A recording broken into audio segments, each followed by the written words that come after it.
What's up, guys? It's the first official Loudmouth Roundtable. So obviously we've deemed this the Rona Roundtable with everything that's going on. Everybody's doing their best part of keeping up the social distancing.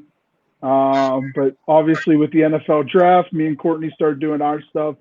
And obviously now more topics and more news about all the leagues are coming through. So from top to bottom, we got our man Rob, Court, Isaiah, Damian, aka Poochie, and Sean. We also have Nick in the wings. Again, we're gonna have fun with this. We're gonna keep trying to do this, having some form of a roundtable, bringing up discussion stuff, and doing fun. How's everybody doing tonight? Pretty good. Good. All right. So to start off everything, so like anything else, thanks to Jim Harbaugh, we have some football news to kind of talk about, more discussion-based stuff. His big thing was saying that we should allow any NCAA athlete to be able to go into their respective drafts whenever they decide to. But then if they're not drafted, they should be able to come back to the school. So basketball already does this if they don't have an agent, which is kind of cool. But obviously he was talking about more or less football.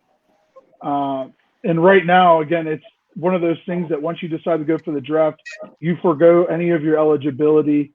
And that's it. That's your path. You either go by draft or free agent. I think coming back is kind of a good idea. Just gives, again, some of these young guys the opportunity to realize that they might have to look at something other than football as their future.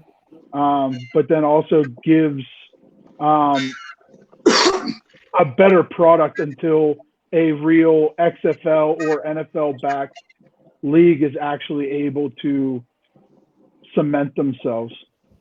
Cord, since you're also with football, what do you think about that, brother? I don't know if Courtney can hear us. I don't know if looks like he's froze. I'll throw something in. I mean, with these guys coming back to school, if they don't get drafted, I mean, is it one of those things where, they got the scouts looking at them, say at the combines and stuff like that, and if they're not ready, they could tell them at the combine and say, hey, you might not get drafted, but this is the stuff you need to work on to get drafted. Yeah, that's another thing. That's one of the possibilities that may help the kids out there who aren't going to be drafted. But like, who are the main ones that aren't going to be drafted? Like look, offensive, defensive linemen, maybe extra wide receivers. I mean, stuff. I don't follow it as much, but I mean, is that how it would be perceived? I mean, it's all over the board. Again, it just really depends on how deep the draft is in certain positions, and also team needs. I feel like a lot of the guys that do go undrafted are seniors, so they don't really have that opportunity. But again, the other thing, I don't know if the basketball way is if you are drafted super late. Again, a lot of the times there's not undrafted free agents in basketball. That's why they've always had it as an opportunity. But now with, again, the G League, and another thing that I looked at is, and kind of brought up, until we have a true, again, until the XFL takes hold, which I honestly think they would have, if obviously the whole coronavirus didn't happen. I think the XFL would have gained enough traction to be a possible long-term thing for guys not going straight to the NFL. Almost like a minor league. Yeah, kind of like what the G League is now. You can be 18 and go to the G League, make some money. Not a huge amount of money, but about the same as what the XFL guys were making. But you have a chance to build yourself and get up in the NFL. I think that is going to be a thing that a lot of guys, yeah. Isn't that kind of what NFL Europe was too? It was kind of like almost like a minor league.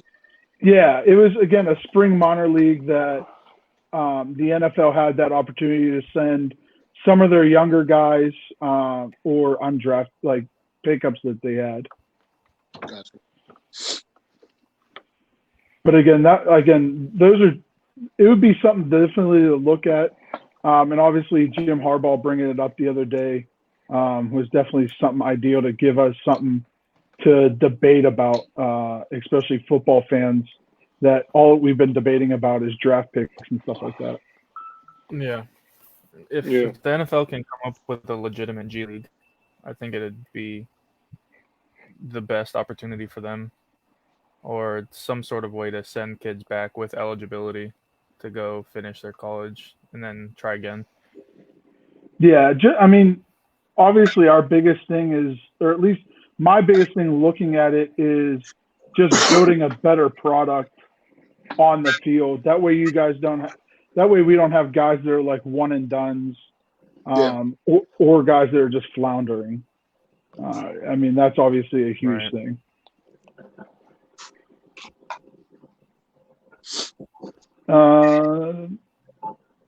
The other thing I had, again, football-wise, so again, I was watching again Last Dance with Michael Jordan, and again they were talking about Dennis Rodman with all his fouls and stuff like that, and again it got me thinking about the NFL rules with helmet to helmet, and I was also watching the replay of LSU Clemson and Ohio State, where two of their guys got ejected for helmet to helmet issues, and made me think that again, especially with the NFL, but also college, especially since the college ones specifically in this instance didn't seem like it was intentional or there to harm.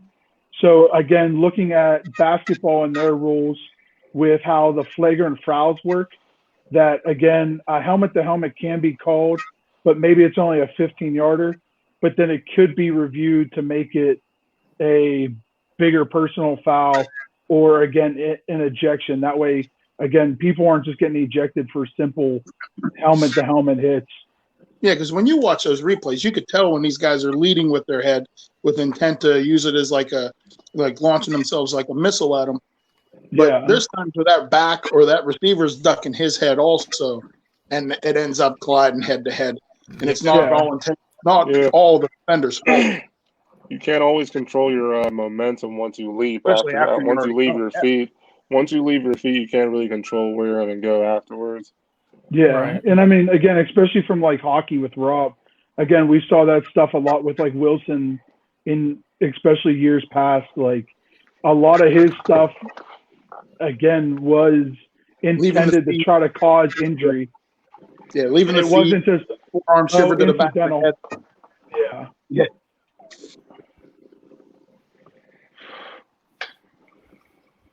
But those are, again, a couple of the stuff that we were talking about football-wise. Rob, why don't you go ahead and jump into what we're looking at for hockey with the potential of the NHL season coming back and what some of their scenarios are for the playoffs for us.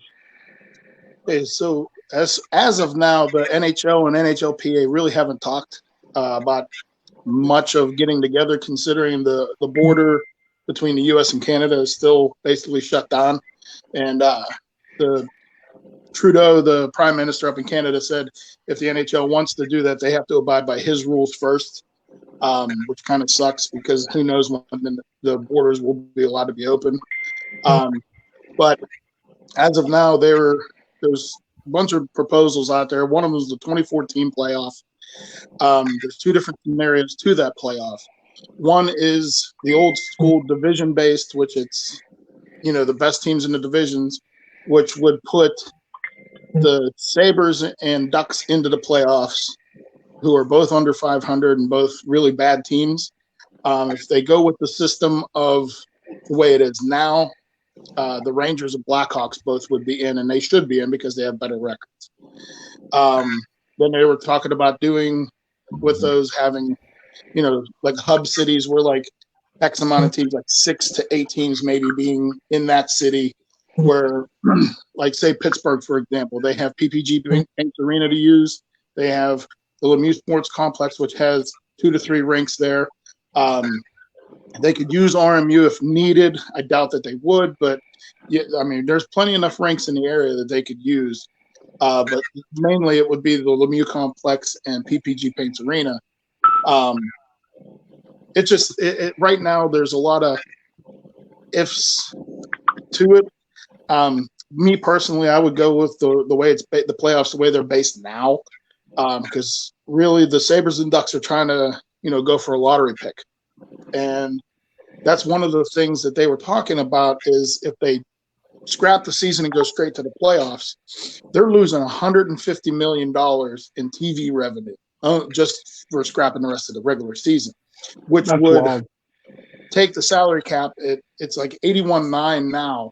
It would either lower it by maybe $1 million, or it would they would keep it the same. Going off of that, there will be cap casualties from like every team. Nobody would want to spend money, things like that. And then you got, in our case, I'm just going to go right into, another topic, is both Tristan Jarry and Matt Murray are both restricted free agents. One guy's making, X amount of dollars. Tristan Jarry, I'm pretty sure, is making I got it right here. He's making $675,000 this year. Matt Murray's making 3.75. Jim Rutherford was quoted as, I'll say this. I'll read his quote. I'll say this. If we're going to keep them both, we'd have to move a few things on our team. This way we do things to make things work. Yes, there are some very, very tough decisions ahead. But prior to the trade deadline, they got a lot of phone calls about Matt Murray. Colorado was one of them. But Colorado and Joe Sakic wanted Tristan Jarry. They didn't want Matt Murray. And that's quoted in there by Jim Rutherford, also Josh Yohe of The Athletic.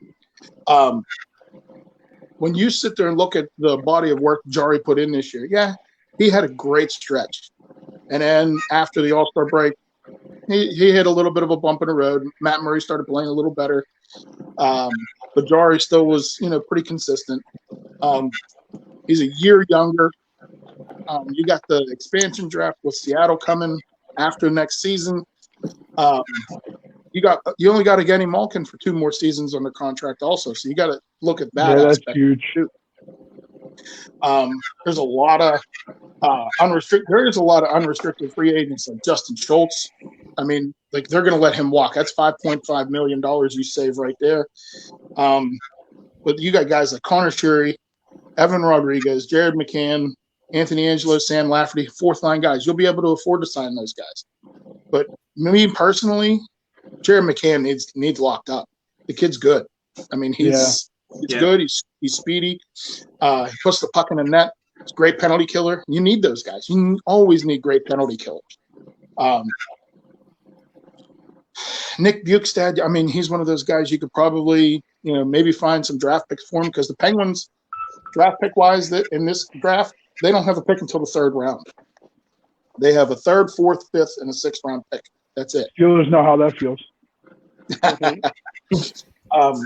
But yeah, it's one of those things where decisions will have to be made, especially, I mean, because this virus really screwed up, every sport, and money-wise, especially the NHL relies on a lot of that TV revenue to make sure their salary cap stays so everybody can have like that competitive balance. Well, they were talking about that too with the NFL. Again, losing fans and stuff like that. Again, they were saying that it's going to take a huge hit to the league. Another, again, not so much the NFL, but the CFL right now up in Canada, they're seeing that. They're seeing that their business model was shit. And again, they had all these channels prepaying for games, and now that they're not able to have a season, they have to pay back all that revenue. And they tried to, again, get the Canadian government to put up $150 million just to keep the league together. I mean, that's and again, that's not a plausible thing for leagues to stay alive. Yeah. Well, I mean, back to another thing with Murray and Jari. Jim Rutherford, it was a nice little interview I read about it with Josh Yohe interviewing him. He said, it's obviously we'd love to keep these guys together. He said we would have been a better team in 17-18 if we'd have kept Fleury and Murray together also. But, cap casualties are cap casualties. And, I mean, you got to, take cuts somewhere. And they're coming up to it again, with that expansion draft with Seattle. I mean, there's going to be a guy that's going to have to go. I mean, whether it be, they may trade Murray this summer. There's so many possibilities. Casey DeSmith moves up. Emil Larmy moves up. There's a couple other kids I'm forgetting their names at the moment, but I mean, they have a good crop of goaltenders through the system, which is nice. That's always a good thing to have. But I mean, you got some dead weight you could possibly get rid of. I mean, they got to stockpile some more young defensemen because I mean, you look at Chris Letang, he's not getting any younger. And Jack Johnson, I mean, granted, he did play well this year. I mean, I give him a little bit of credit. I mean, he stepped up his game because he looked terrible last year. It's just one of those things where you have to wait it out, play it by ear. You don't know what Seattle is going to be looking for when it comes to, their time on the clock to pick from the Penguins. You don't know. Yeah, I mean, that's going to be another huge thing coming up with that expansion draft. I mean, they're getting the same rules as, Vegas got, which is awesome because then they'll be competitive right out the gate. But, do you work – like they were working out deals behind the scenes, because there was a rumor going around that, that Vegas was going to take Murray instead of Flo. But Penguins said, no, take him because this is our future. We don't, and it worked out great for both clubs. Honestly, I mean, Matt Murray's not exactly my favorite Penguin. I mean, a lot of my personal friends, they know that I'm not a Matt Murray fan. But I mean, he's played well. I mean, it is what it is. I mean, sometimes the defense doesn't play great in front of them, and that's the same with any goaltender. They got to have a great defense in front of you if you want to go anywhere. Yeah, that's definitely for sure. Again, it's unfortunate that Murray has dropped some performance level this year, but at the same time, it's great having young guys like Jari there, and again we have D. Smith and a bunch of other guys that we can move around and be able to do. He gone. Yeah, Alex Doria is another one. He's been in the system for a while. He's only 21 years old too. Emil Larmy's 23. I mean, these guys, and they're under contract for another 2 years too. I'm looking at Cap Friendly, which is the best website ever for anybody in NHL wanting to know what's going on with their cap. It's broke down into every little detail. I mean, it tells you to the dollar what their cap space is. If you can, throw that up on our page so everybody else can look at that. That's pretty cool. Yeah. I mean, it is. It's great. I mean, NHL GMs, I was watching a video of them last year in their draft rooms. They had Cap Friendly up on the big screen up on their wall. I mean, that's huge. You know what I mean? Right now, cap space wise, with long-term injuries, they have 1.078 mil. And if they start with the playoffs, Jake Gensel can come back and he doesn't count against the cap because the playoffs are uncapped. So that's huge. Having Jake Gensel healthy with this team, everybody being healthy. I mean, they're a legitimate. They can come out of the East. Everybody's sleeping them though. You know what I mean? Everybody's like, oh, it's either Boston or it's this. Penguins coming out healthy. You gotta watch. Yeah, I definitely like how I was gonna say. I definitely like how every year they're like the 2 years that we won in 2016 and 2017. How the Capitals were both ahead of us in our division that year, and we beat them. And when they had home ice advantage both times. Yeah. Well, we're in third in our division right now. Philly's ahead of us too.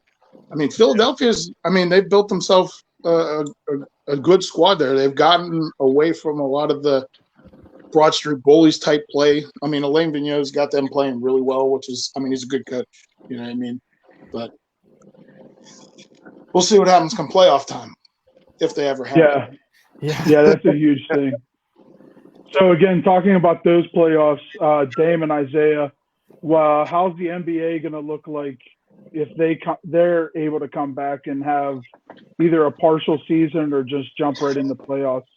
Well, Right. they just the NBA just they're starting allowing the teams that were lighter restrictions, the states with lighter restrictions allow players to go into basketball facilities. I believe when I was like listening on a talk radio, they said they saw like players have to still wear masks unless they're doing like workouts or anything like that. Like then they have to be like spaced out. Only a certain amount of players are in like one room and stuff like that. So they're starting to like ease the restrictions, allow people back in the facilities and stuff like that. But they're yeah. Have you heard anything else about anything else, Damien? I haven't heard anything about people being allowed back into the stadiums to practice and all that, but knowing that the league doesn't, well, any league really doesn't want their teams or their fans to not have any like entertainment or stuff to go on. They're always trying to find solutions. So they had mentioned a week or two ago that they were talking about using Disney's Wide World of Sports complex to play all of their games. I want to say they only have a certain amount of games left. Yeah, so Milwaukee's already played 65 out of 82 games. I was gonna So say they I think wouldn't they had have, like 10 games. They had like 10 or 12 games left. yeah, it wouldn't be all that many games to be played, but if they did come back and finish out the regular season, they were talking about using Wide World of Sports at Disney World, like I said. Um, but if they decided to just jump straight into the playoffs, um, I'm trying to figure out how they would structure it. Would they do like their normal 1 through 8 and have it be in the East? It would be Milwaukee, Toronto, Boston, Miami, the Pacers, Philadelphia, the Nets, and then the Magic. The Nets and the Magic are both under 500 at Wow. 30 and 34, and then 30 and 35. And then out of the West, it would be Lakers and then Clippers, Denver, Utah, OKC, Houston, Dallas, and Memphis. Memphis being the only under 500 team, but they're 32 and 33. Or would they just jump out and do 1 through 16? Because I know they had mentioned starting to implement talks about changing their playoff style to go 1 through 16 out of the top teams in the league. But I haven't figured out if they're going to do 1 through 8 out of West and 1 through 8 out of the East, or if they're trying to change it. It would make matchups way different, considering it would be Milwaukee versus Orlando if they did 1 through 16. So I don't know necessarily how much they would want to do that because of the way that would work. Then to follow along with that, we were talking about in the NFL that they were talking about going back into college, as well as the NBA going back into college if they don't get drafted. Yeah. The NBA had just mentioned recently that they were talking about an age potential change to where bringing back kids coming straight out of high school and joining into the league or joining straight to the G League. I know I want to say the number one high school recruit said he's skipping college and joining straight into the G League because the typical NBA draft rule is that you're supposed to be 19 and a year out of high school, whether Yeah. that be you played in the European League or in the G League. So they had mentioned changing that. Hold on. That Rona. But yeah, totally. No. So yeah, the NBA was talking about whether or not they should bring back the rule of bringing high school students the availability to join straight into the league. Honestly, I think I wouldn't be surprised if they made that change, just because of the amount in the last handful of years with the ball kids.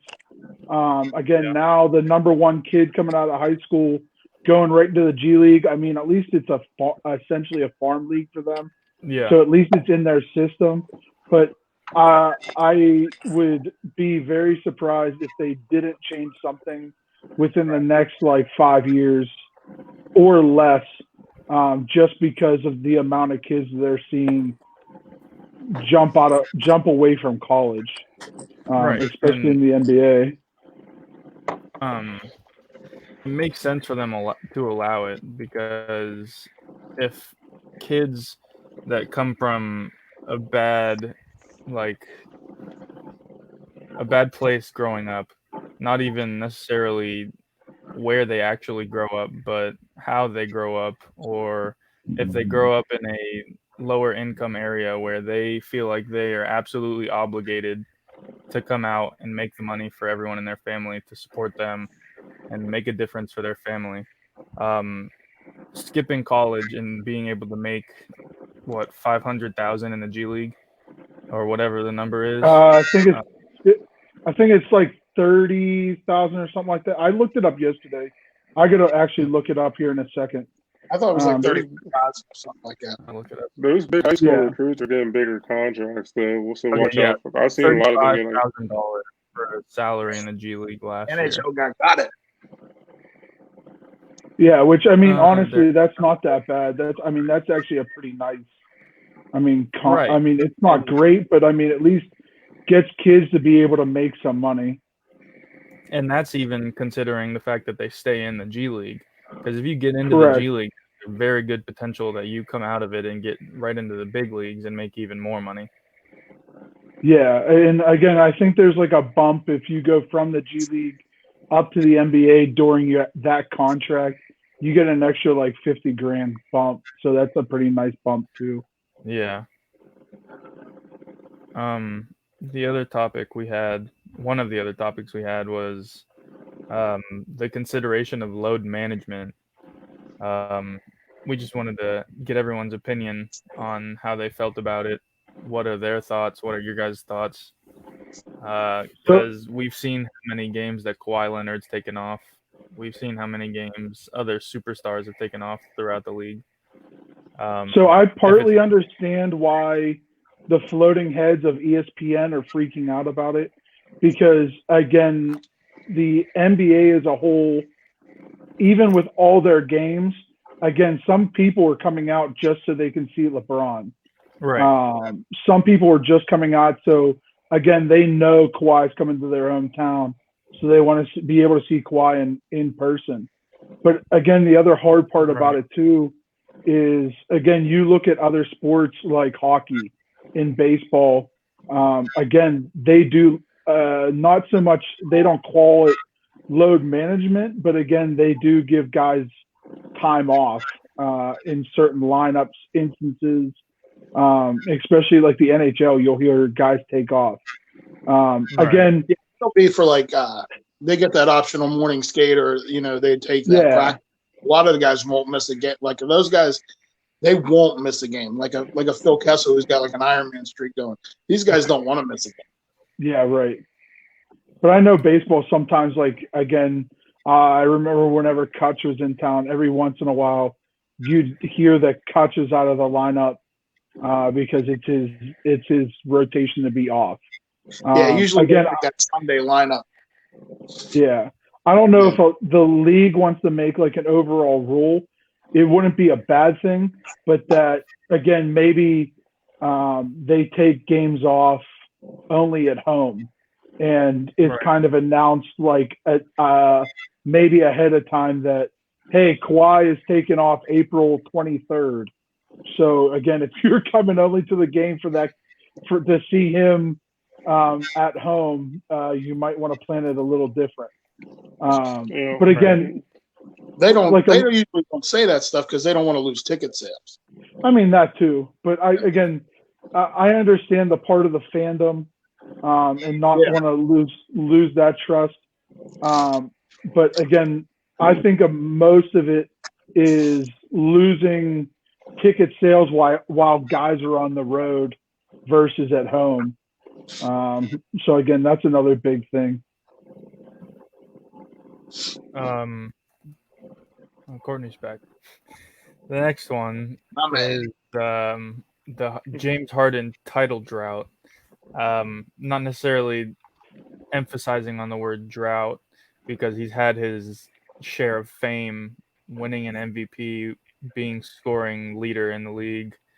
And obviously, he's a big topic around the league because of the amount that he scores day in and day out every game and the volume that he does it at. Yeah. But we were talking about between each other whether or not we think that he will win a title or multiple if it comes to it. It seems that he made a good choice leaving OKC when he did because he was much better, obviously, than being a six-man coming off of the bench. He's proved that to everybody, I think. It's just definitely. a matter of getting people around him that'll help him win. It seems like he started to for a little bit there, but then they go ahead and get rid of Clint Capella, and they keep everybody else that's like 6'9" and shorter instead of having a big man that can shoot from behind the line. We just wanted to figure out and talk about it, whether or not there's a possibility that he ever wins an NBA championship. Again, the hardest thing for him is being in the West. Right. It seems like a lot of talent now. The talent and, again, I guess the powers, it seems like now everybody's flipping to the West. So obviously that's a huge emphasis. And, again, I guess a hurt for him. And depending if we have, again, a NBA playoff or the rest of this, more or less a playoff. Again, the Lakers are going to try to come out strong and try to get that win for Kobe. Especially since basically LeBron vowed to get it for him. So it's going to be, again, something real, again, no pun intended, really hard for Harden to be able to do that. And even outside of the Lakers, just the other team in LA. Once they get out of the regular season, Kawhi actually plays every playoff game unless he's seriously injured. And that team from top to bottom seems pretty deep in the lineup 1 through 15. They're also in 6th place in the West, so if you realize their road to finals will be already tough. They got to play. If the playoffs ended right now, they would have to play first round of the playoffs. They would have to play the Denver Nuggets because they're the 3rd seed, and then after that, we'll see because the Lakers are the 1st seed, so Lakers, Clippers, Nuggets. I think it's Jazz, Thunder, Rockets, Mavericks, and Grizzlies. So they would have a pretty tough road to finals. Even teams 1 through 8, like I wouldn't even sleep like the Mavericks. Like they're a right team, but like everybody is pretty talented. So they would have a pretty tough out to get out of the West. At least a lot harder than it would if it was the East. Yeah. Yeah, just looking at the standings now. I mean, it's like where the Mavericks are. They're 8 games ahead of the Grizzlies, and the Grizzlies are in 8th in the West, and that's 32 wins. Like from the Mavericks up, it's 40 wins plus. And that's how it typically is coming out of the West too. It normally seems like if you compare the West and the East, the West always is like 50 plus 1 through 8. Maybe 8 might have like 42 wins at the end of a total season. And then the East is like 45 wins for number 1 normally. Obviously, this year, Milwaukee and Toronto being 1 and 2 are at like 50 wins each. 53 and 46. Yeah. Celtics got 43. Yeah. I did not expect the Heat to be up in the 4th seed, though. Yeah, they got 41. It's tight up. 4, 5, 6, or 41 wins, 39 and 39 with the Heat, Pacers, and 76ers. Now, speaking out of, again, talking about the East, again, we got some heavy hitters out in the East, especially young heavy hitters.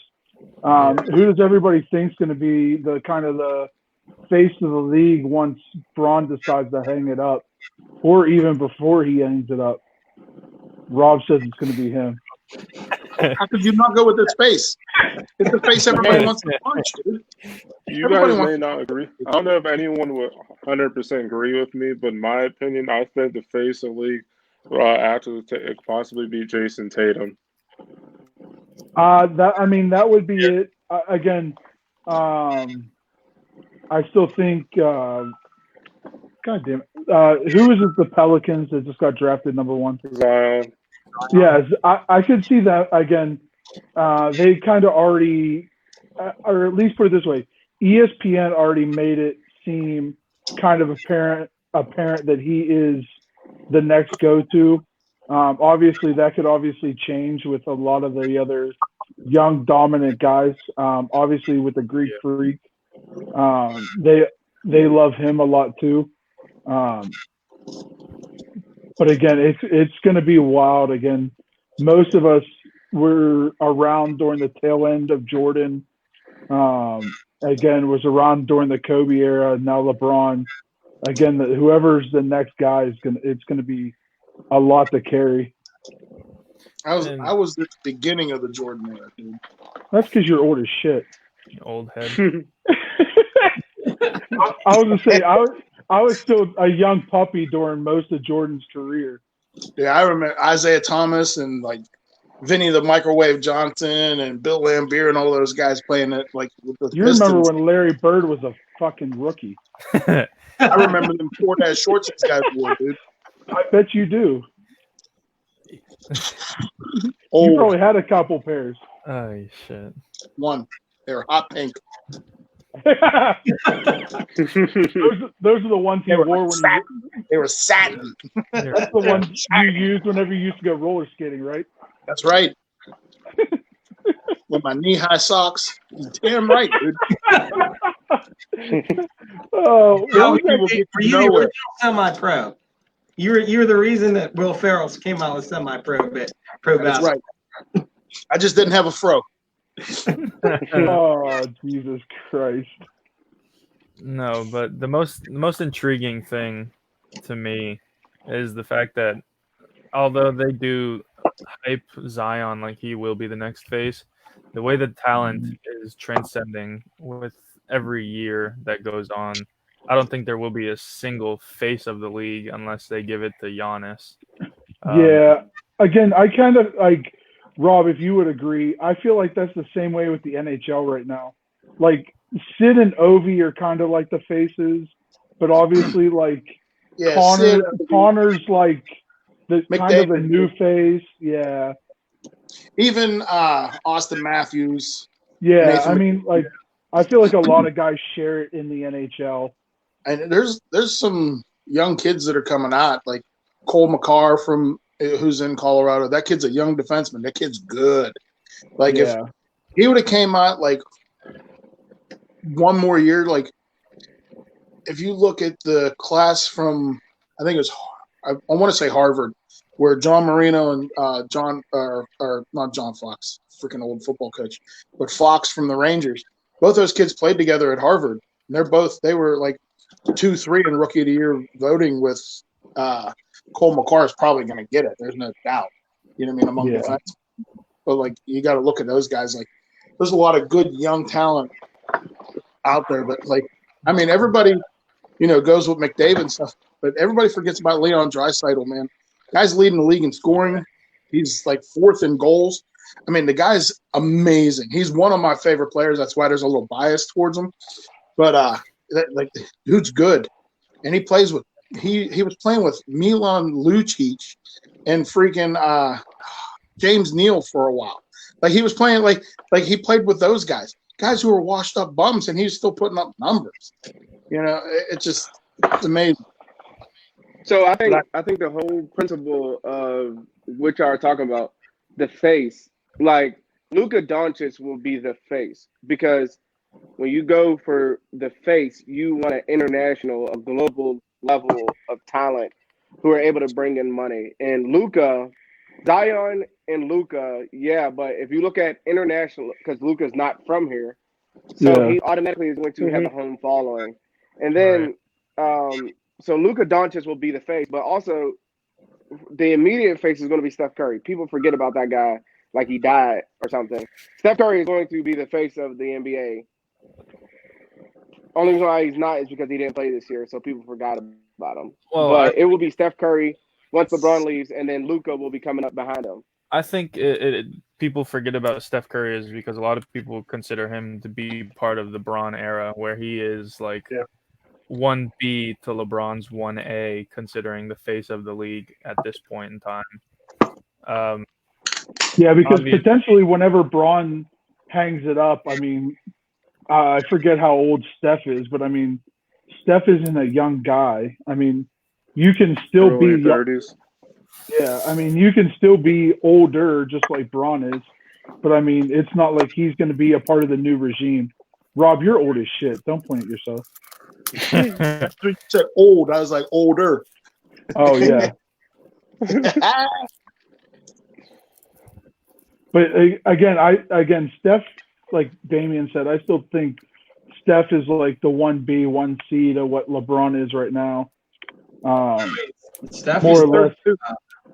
Steph, I think, is like second on the wish list with NBA. Yeah. Versus like guys that are. He's getting his name out there too. So besides LeBron, I mean, kids are asking to see for LeBron. So. Yeah. Yeah, Curry's 32 years old. I'm still surprised as shit that you. Speaking of, I know Sean, you wanted to talk about legacy by brand. I'm still surprised Under Armour still isn't leaning on Steph Curry more than they actually are, and like building more of a brand with him. Under Armour outside of like The Rock really doesn't do big time branding with like actual like players by any means. But again, I'm still surprised they're not trying to put their name out more, using Steph a lot more. Well, I just found myself a little, since I don't follow the NBA at all. Curry and both LeBron, they're both from Akron. Huh. Both of them. They're from Akron, Ohio. I actually didn't even know that. I just was surprised. Which is why Steph Curry went to Dayton. No, he went to Davidson. I'm sorry, Davidson. I'm sorry, Davidson. It's in North Carolina too, I think. Yeah, I think so. Yeah, Davidson's not in North Carolina. Yep. If he would have went to Dayton, that would have been fire, because that team's starting to come up too in basketball. Yeah. But again, we started already talking about it. So between Bron and Kobe and MJ, Bron, Kobe, and MJ, just by their branding, both by player, apparel, shoes, stuff like that, who's the GOAT in that realm? Is Jordan the GOAT there? I think I go Jordan. Yeah, you got to go. I think you have to go because that Jumpman product is out. It's everywhere. No, the only reason why you have to go Jordan is for one reason is because LeBron has Nike. Nike is his own separate company, but LeBron has apparel through Nike. Jordan is his own brand. Yeah, yes, Jordan is his own brand. What's it called? It's like a whole complete brand. He has a brand of shoes that are from. But again, they're not just talking about apparel. They're talking about like the whole body. Whole body. Like again, and this is the thing. Everybody says it. Jordan's shoe brand, Jordan's brand, Jordan himself. Yes, absolutely. But you're talking about LeBron just filmed, like his whole production crew, uninterrupted. The stuff he's doing with sports. The fact that he just made a Madam C.J. Walker documentary on Netflix and it was #1 for 4 weeks in a row. He's coming out with Space Jam, like he's building his brand. So even still, right now, doesn't Shaq do that same type of stuff?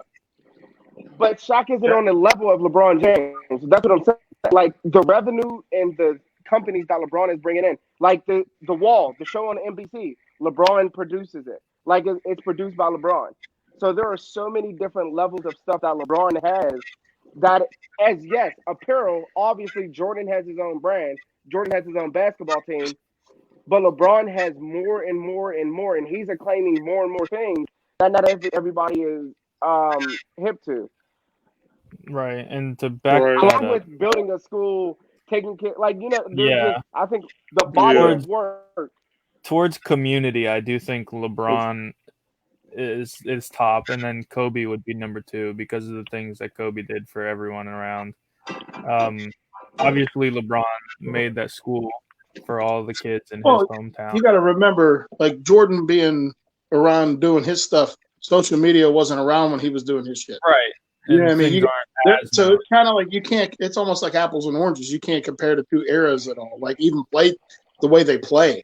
All Right. the other stuff. Because nobody knows what Jordan did behind the scenes because there was no social media to promote yourself. Right. Yeah, that is a whole that is part of it too. But again, I partly agree with Rob. Again, I wouldn't put Shaq in like the top 3, but again, talking about overall brand, my man has his hands in fucking everything. I see him on TV more than pretty much anybody, and especially now he has his own show now. Yeah. Okay.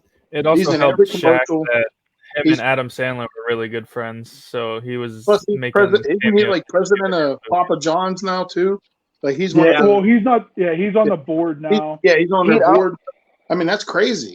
Who would have ever thought that Shaq would be on? You ever watch his show? He's the first African American on the Papa John's board. That's fucking wild. He's also funny as shit. Like, he is hilarious. Comedian. Him going over to Europe and fucking DJing in the midst of like still fucking working for TBS for basketball and everything else and doing commercials for the General. And the thing that's wild, too, and again, I don't want to go off the track of talking about the other 3, but like Shaq is smart as shit. These guys bring him in for marketing shit. He is his own marketing team, and then he gets partial. He works it into his contract that he gets partial ownership of these fucking companies. So he's not even just getting money off of royalties. He's also owning this shit, which is wild. As a smart businessman. And that motherfucker's a doctor. He is an he doesn't have an MD, but he has a doctorate, which is fucking wild and always overlooked.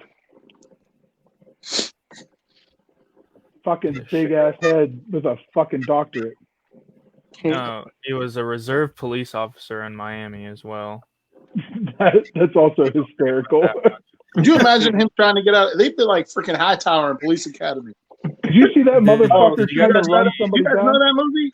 Oh, you young guys? Shut up, you old ass. Damien is the Revenge of the Nerds. Oh, I got you. He gonna put liquid heat on your jockstrap. Be careful.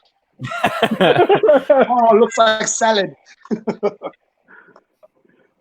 The funniest part of that whole in the 80s.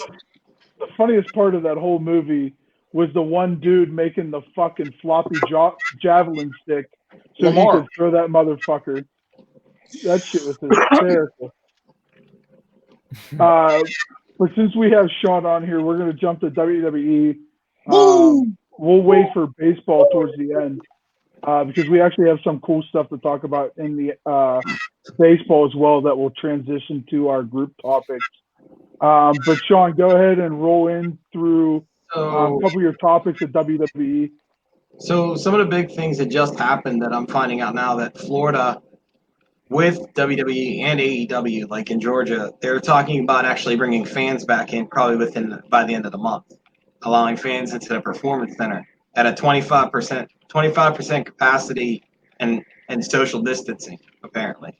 So, I mean, that might be big for WWE considering that their revenue is getting crushed right now. I mean, I think half their roster got let go. It's insane.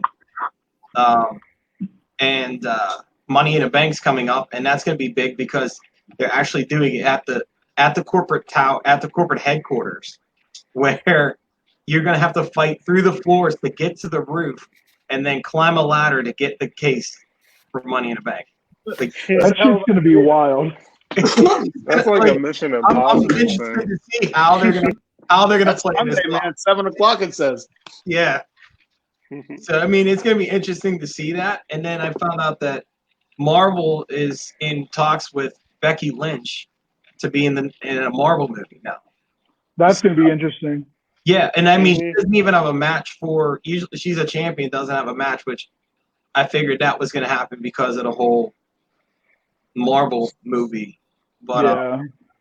I mean, there's a lot. I mean, but I'm bringing up that I'm trying to see what you guys think the greatest faction is of all time, in your opinion. Opening up the Four Horsemen. That's you're all the Four Horsemen. The original, man.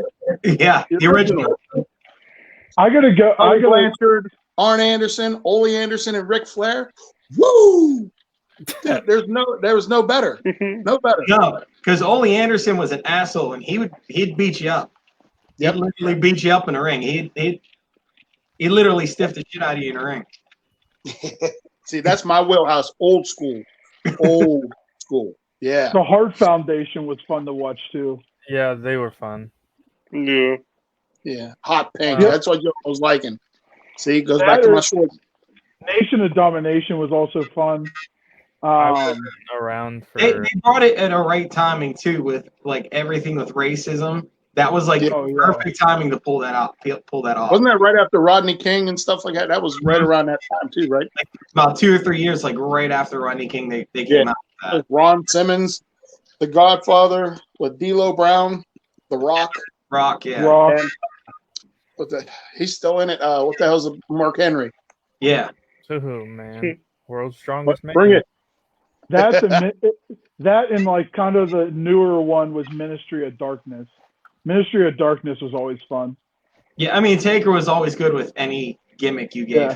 Yeah. What was the group with Gang Grill and Edge and Christian and all them? What was it? Yep. Was it like Blood Brothers? The Brood.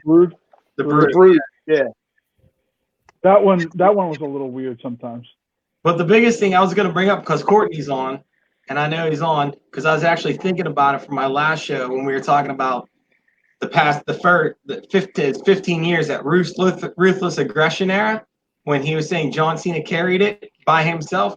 Dude, also who carried it was Randy Orton. So you can't just say John Cena. Randy Orton was in that class. And all around, Randy Orton was probably the best at that time in ruthless aggression, and not John Cena. But again, here's the biggest problem, and this is where we can talk about who did what and who's the greatest. It's not always about, like, again, you're talking about in-ring performance. I'm talking about carrying week in and week out. Who puts butts in seats, who does more for the brand, and also you can always, like I said, you can always get somebody better talent-wise. John Cena was never great in-ring. He got better. When you think about Randy Orton, you look at him. Randy Orton didn't carry it by himself. Do you remember Triple H brought him into Evolution? And that's how Randy Orton got to be who he was? Randy Orton was on his own the entire time. But his dad was, he had a legacy. He had somebody to carry him. John Cena was the brand. He was the one that nobody really expected him to. And then he blew up and changed the whole dynamic of the entire WWE for 15 years. Because if you remember, he was rapping about doing dirty stuff, making dirty jokes. And he said himself, I want to go to the audience and change and go to kids. And then he changed his whole gimmick. He changed his music. And he made it comfortable to be on air. And that's why I'm saying John Cena, there's no doubt about it. But DX is the greatest faction. If you want to talk about I was gonna say leading the way. but Mr. McMahon's the one that dictates who's going to be good and who's not going to be good. It all boils back down to Mr. McMahon's choice on who's going to be good and who's not. Yeah. Yeah, because right now, I guess he had no choice he had no choice to make John Cena the babyface at that moment because he was so big and he had a brand to where everybody was attracted to him. John Cena, if you watch the documentary, the Ruthless Aggression thing on WWE Network, there's episode 2 is about John Cena, and you hear he almost got fired. Stuff. It was actually, it was Stephanie McMahon who saved John Cena's career, not Vince. So yeah, but the other big thing I brought up, Russian in that red the greatest champion of all time, and that's probably within the past like 20 years. I wouldn't say like all the time. Like I mean, I can name like Bruno and all those guys, but I'm looking at the past 20 years, the greatest champion, and in my opinion, I would probably have to say it's a toss up between Randy and Triple H because of how they carried their persona in those 20 years. They were able to switch from babyface to heel back to even through the Attitude Era. You got DX, and then you had Stone Cold and The Rock going back and forth. In the past 20, the greatest champion was between Randy and Triple H. Oh yeah, there was a lot of epic stuff in the going last back 20 years. In the last 20, and you can't say Cena because Cena wasn't able to jump from heel to babyface. No, he was never. Do you forget Stone Cold wrestled in the last 20 years? Well, who are you gonna? Okay, then name somebody for me there. Stone Cold definitely wrestled in the last 20 years. Oh yeah, yeah. Him and The Rock both. He was the ultimate. He was the only guy in history to be able to be a babyface, but he was a heel his entire career. He maintained being a heel and being a babyface while being a heel. And he Stone Cold Stunner his boss more times than you can ever imagine. So how Stone Cold? He also Stone Cold the anybody remember when the Randy family, the wife, the husband, the dad? Yeah, that was bad. That was dirty. Yeah, he did it to the wife.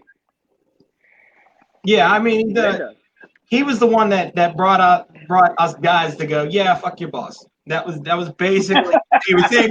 Oh yeah, he was like Julio. Fuck you, fuck you. None of you four are gonna say that to me and George. You'll get kicked out. But yeah, I mean, there's fuck your boss. Your boss is like gun. There's gonna be a lot more to talk about on my show tomorrow night. I'm gonna go through like greatest tag teams of all time. Now, who do you guys have for that? Dudley Boys and greatest tag team. Greatest tag team. Probably Road Warriors, dude. For me, it's the Hardy Bros or no. Because you haven't been around. That's why you're on the Hardy Boys. Controversy. What the fuck is Courtney doing? The New Day. I don't know. He's got a lot of aggression with that red hoodie. All of a sudden, he woke up and was pissed off. Brothers of Destruction are easily my favorite. Brothers of Destruction, the Dudley, the Dudley Boys. Road Warriors. The Road Warriors. WWE freaking screwed them guys up. Yeah, I mean, there was some really great tag teams. I mean, for me, it was of course the Dudley Boys because they were able to go to any promotion and just dominate that promotion. Yeah. Oh yeah. You know what I'm willing to say? Hold on. You know what I'm willing to say? Well, I'm sorry. I just thought about this. The greatest faction. You could say the Shield, because the Shield dominated. Like the Shield completely changed like everything for the years that they were together. For 2 years, they were like completely. Is that Roman Reigns? There was Roman Reigns, Dean Ambrose, and Seth Rollins. Those dudes changed the landscape. Like you could not touch them. Like when they came down, it didn't matter who they were. They might have been the great. You can say.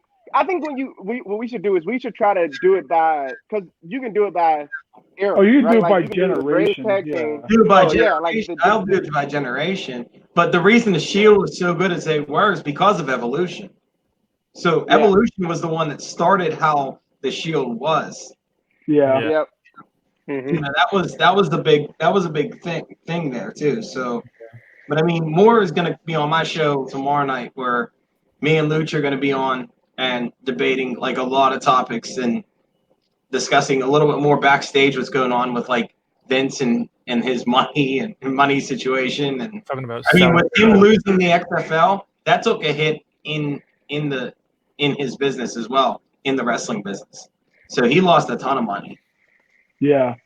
All right. Yeah, So having the rapid XFL fire. time. Hold on, we From still got to top to get bottom. baseball to go to. Or are we still talking Yeah, about but from WWE? top to bottom, yeah.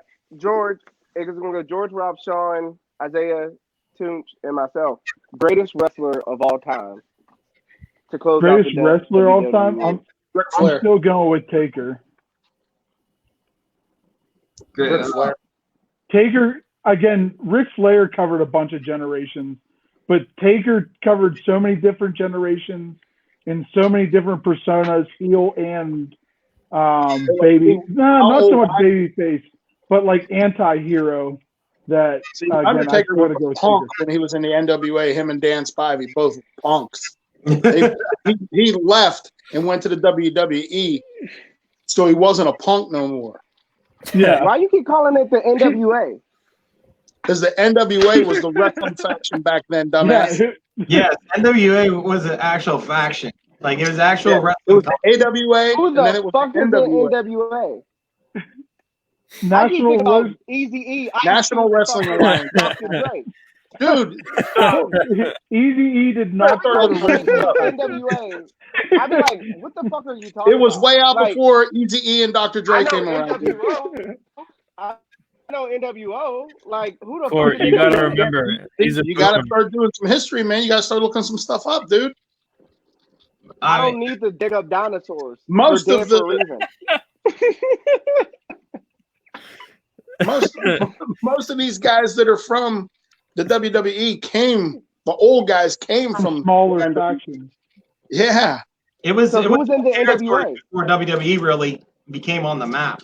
So they were all territories. It was all about in Georgia and Atlanta and stuff like that. They were wrestling in the TBS studios on the Turner Broadcasting Station. Right. It was all like just like it was here with studio wrestling, man. My favorite wrestler of all time. Oh, that's the greatest, not your favorite. Who's the greatest? The greatest? Yeah. As much as you guys will probably all laugh, I will say Sting. Yes. Sting's legit. What do you say, babe? Dude, the different personalities that he went through throughout his career and the different transitions that he went through. Between WWE I like TNA. that. You said Sting? He was like the last when NWO came out when WCW went out. He was in that ring and he said, "I'm not jumping ship." Yeah, he was legit. And then he went to TNA Impact and like did crazy shit there. So I mean, he made everybody want to carry around a black baseball bat. I mean, that's the same with Kurt Angle, Angle. Crow. I remember watching Sting. Do you remember when he battled Abyss and TNA had like an entire 3-month beef between him and Abyss, and he went to oh my goodness, dude, that's cool. Isaiah, who's your favorite? My favorite all time probably has to be The Rock. Yeah. Isaiah got The Rock. Tunchi. If we're gonna talk my favorite, it's the Ultimate Warrior. It's the greatest. But you just asked Isaiah. Well, you keep saying different things. Yeah, you flip flop back and forth. You keep saying greatest and favorite. But if I think I have to agree with Sean saying Sting is the greatest, just because of the way he transitioned between WWE and TNA that I even remember watching. But no, my favorite is Ultimate Warrior. But I agree with Sean in terms of who the greatest. Yeah, when you say greatest, I mean it's not based off championships. Believe me. Ricky the Dragon Steamboat was a performance. You're like how you work in the ring and how you transition, and that's why I said Sting, man. Like so many different personalities in TNA and WCW. TNA, he had like the Joker thing going and the Mafia. He was the reason Jeff Hardy started painting his face whenever he went through his crazy phase. I read a little write-up that Ric Flair even said that Ricky the Dragon Steamboat was one of the best technical wrestlers he ever was around. Oh yeah, hands down. To close it out, I'm going to say Shawn Michaels. This conversation, because we need to move on to the next thing. Oh. So that's your favorite, or that's the best all time? The greatest of all time, Shawn Michaels, to me. But the Rock and Roll Express, him and Marty Jannetty, for real. Shawn Michaels, performer, in ring, out ring, everything he's able to be done. Even though he screwed Bret Hart and everything, I think. Yeah, we're just gonna move on from that topic. Yeah, that's a whole other topic. Bret Hart knew he was getting screwed. We can save that for the next round. That wasn't. Listen, Bret Hart knew. Huh? Yes. Because it's bullcrap. Like, if you're about to spit on a boss, don't visit when you're on a different brand. Do you think you would cut off to the show? You wouldn't let that happen. That doesn't help you. That's promoting another brand on your show. It's a myth. They were all in on it. Brett knew he was going to get screwed, and you can't convince me otherwise. Vince knew he was going to catch a loogie to the face. It's bullcrap. Come on my show tomorrow night, Courtney. We'll discuss that one. But so we're going to transition into baseball real quick. So again, right now they don't have any like rock solid real ideas for playoffs. Again, for continuing the league, they were talking about the Grapefruit and Cactus League in Florida and Arizona, and they put out projected divisions, which again, for all of us, pretty much. The Pirates still would have got shit on. Yeah, because the whole AL East would have been in our freaking. I was gonna say we would have been in the same division as the Yankees. Yeah, I mean, pretty much the top dogs of the AFC or American was like a part of our conference. We would have been battling for. We would have been fucked. We would have been trying to like figure out how to get uniforms more us every or Baltimore. Game. Yeah. The other big thing that we wanted to talk about with baseball, and I wasn't able to look at the article that Nick sent over. The other reason that Nick's not on here with us, he's having some technical difficulties with getting in on the chat. So that's why he's not a part of the Rona roundtable tonight.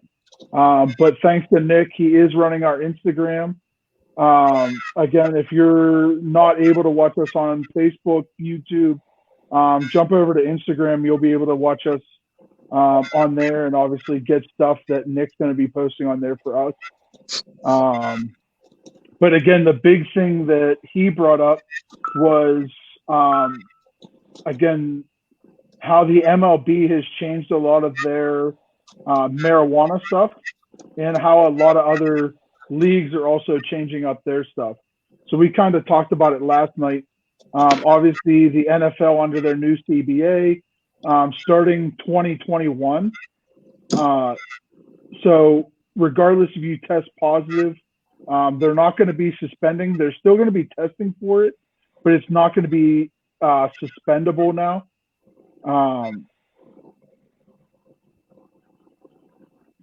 Courtney's mic's jacked and he's talking something. Yeah, you can't. I'm talking to King. Yeah. Oh, okay. So again, basketball, I don't even think they really test for it. And we joked about last night. We're pretty sure the NHL doesn't test for shit. As long as you don't get, he was good. Yeah, unless you get caught in like a club with an 8-ball, you're pretty good. Isn't that stuff got caught with a freaking table full of cocaine and that you got nothing? Yeah, well, I mean, fuck. To be fair, in the NFL, as long as you're a Patriot, you can get whacked off and caught with an 8-ball and still not get shit. Because Patrick Chung, another Duck, Patrick Chung got caught with a bunch of 8-balls, and that just got swept under the Patriot rug.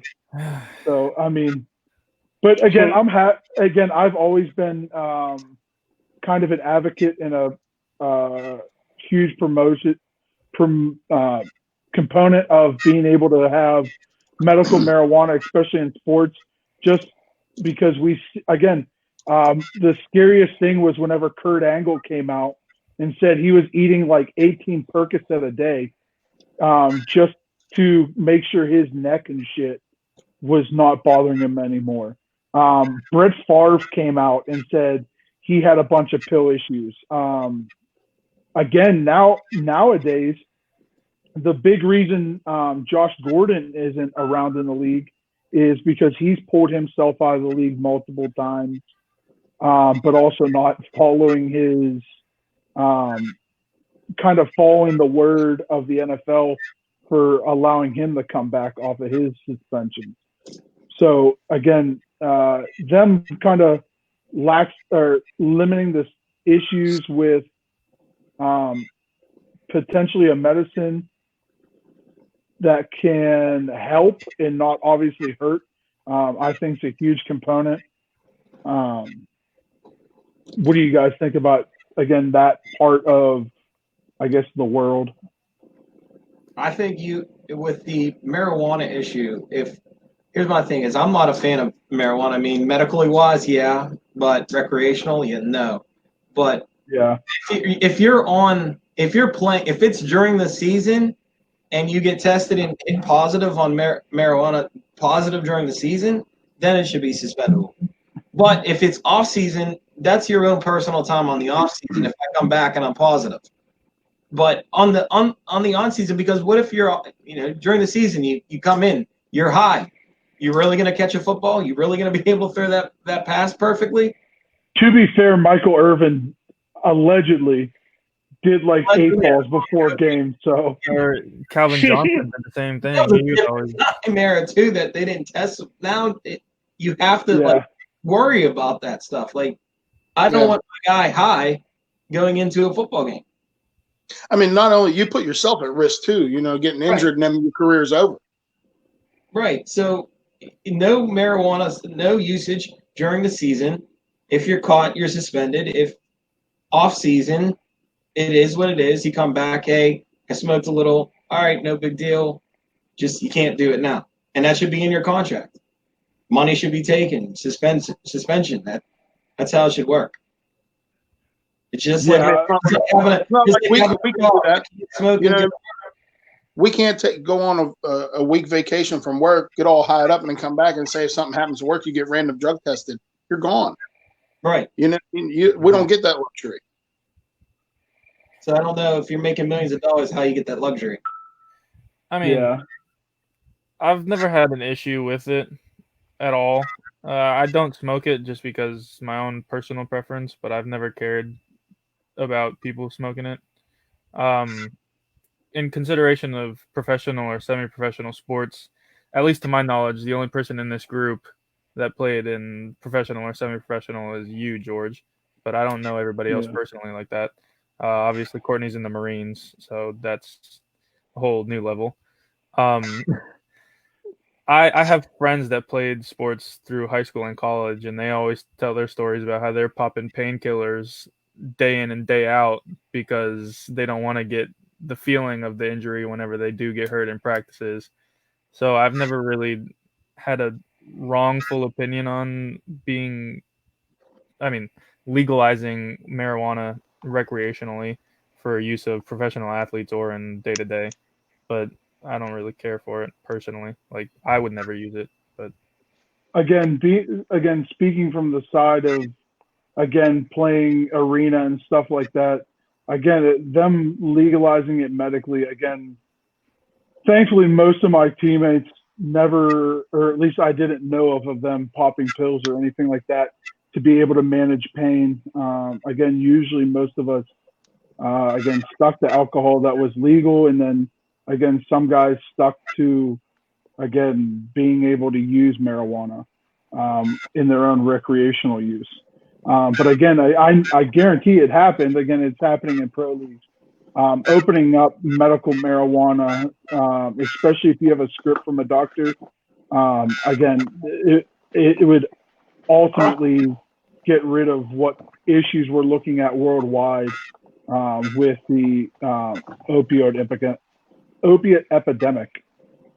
That's a huge thing that I just look at.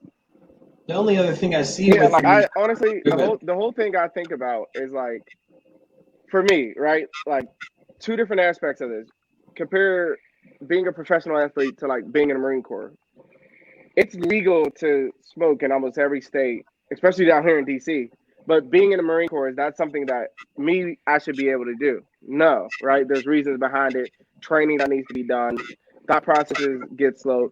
But as far as being a professional athlete, who gives a damn? Like, you could smoke a blunt. It has been known that like more alcoholics have died because of alcoholism than somebody who smokes a blunt. Like somebody who smokes weed are not going to kill. Like you're not going to die from smoking weed. You literally have to smoke your entire body weight for you to die from marijuana. Like for players, because you look at it, a lot of the players, like guys like Josh Gordon, guys like shit, you can run down a list of guys who's been suspended over medical marijuana use, and especially if it's going to help you, like you act as a way for your body to like relieve stress, because they give it to cancer patients who are going through their body aches and body hurting, and it's like because their body is going through something that is not normal. So marijuana is the point to help make it controllable and make it comfortable. So if you're putting professional athletes through the ringer all around the board, it only makes sense that they're going to be able to make the choice just as much as you're able to make the choice about how much you can drink. You know what I mean? Like I just don't see the like this marijuana thing is like, oh, it's wrong. But like you have no backing saying that it's wrong besides it's illegal. Right. No, I agree. Like when I get out, when I get out in 2 weeks, shabba hubba lubba, we about to get I'm gonna come on Loudmouth Sports Time like this. Y'all gonna be like, listen, I can definitely with you. I'm kidding. I'm joking, Marine Corps. I'm joking. Your leg ailments, I can send you right to get a medical marijuana card. I'm gonna get. Again, I have a very good friend on Monday. I have a very good friend that she owns a medical marijuana place up here in PA and across the country. I'm gonna get fucking drug tested. The hard part with that, like everything with marijuana in the past, and everybody's like, everybody should get freed. Again, from the NFL side of things, guys should be lifted their suspensions. The hard part is they did it whenever it was illegal. Right. Even though I'm a huge advocate of making it legal, you still broke the rules. You still smoked it when it was illegal. So it's a double-edged sword, and it's just a weird whole scenario. That's like the argument they're making with. But I got to get off here, guys. Good talking to you. I got to get off here. Everyone. Make sure everybody checks out tomorrow night, 6 p.m. WWE show, 3rd episode of it. Gotcha. For sure, brother. We'll talk to you later. Bye, guys. See you.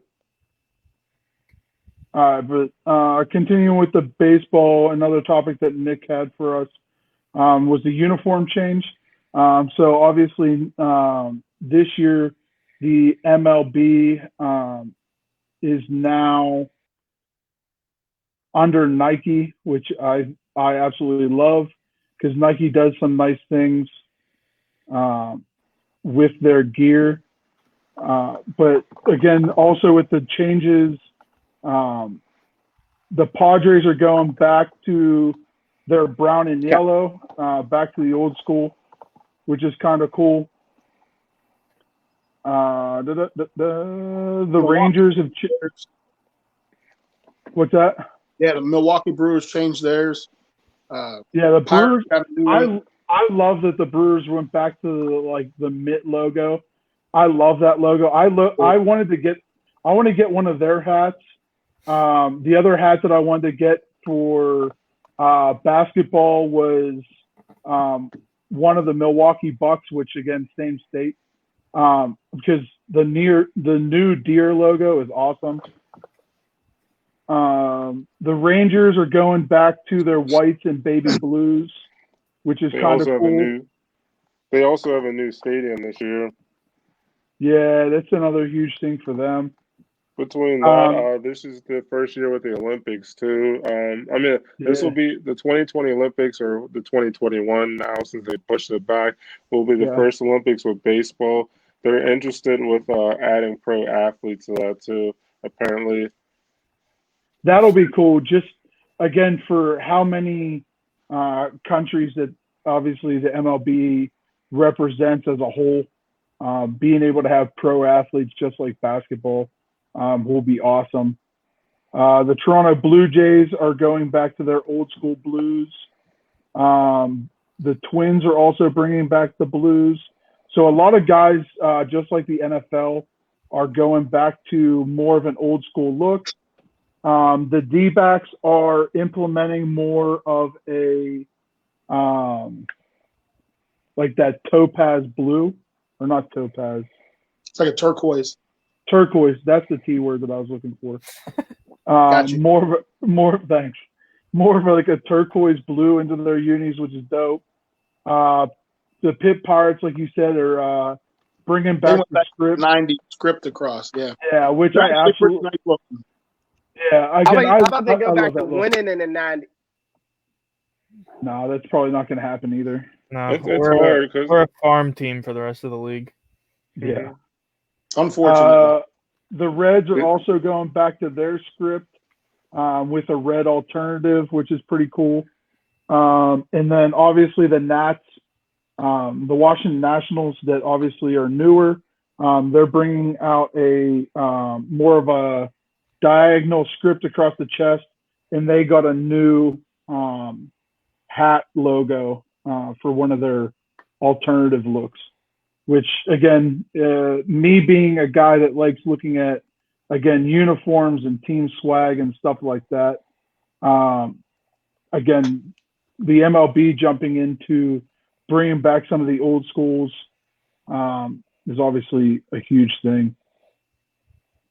So that's pretty, again, there's some rule changes, but I wasn't able to look at it, and I don't feel like I'd rather bring Nick on it another time and go over the rules instead of me trying to just read them off to everybody. So again, are you legally able to hit Astro players? Because that should be a rule. That should be the rule. That's not a good thing. Why isn't it? Fuck those guys. No, you change the integrity of the game. You're not cheating. You're not trying. No, fake news. Fake news. This year, if I'm any other team, as they come out, I'm playing fucking Phil Collins in the air, just to be a jag-off. My bad. So I just think they didn't. I think they need to get the ring back on it. So yes, they should have had their title straight. No, the hard part is the Patriots never gave back their titles. So that's not the same.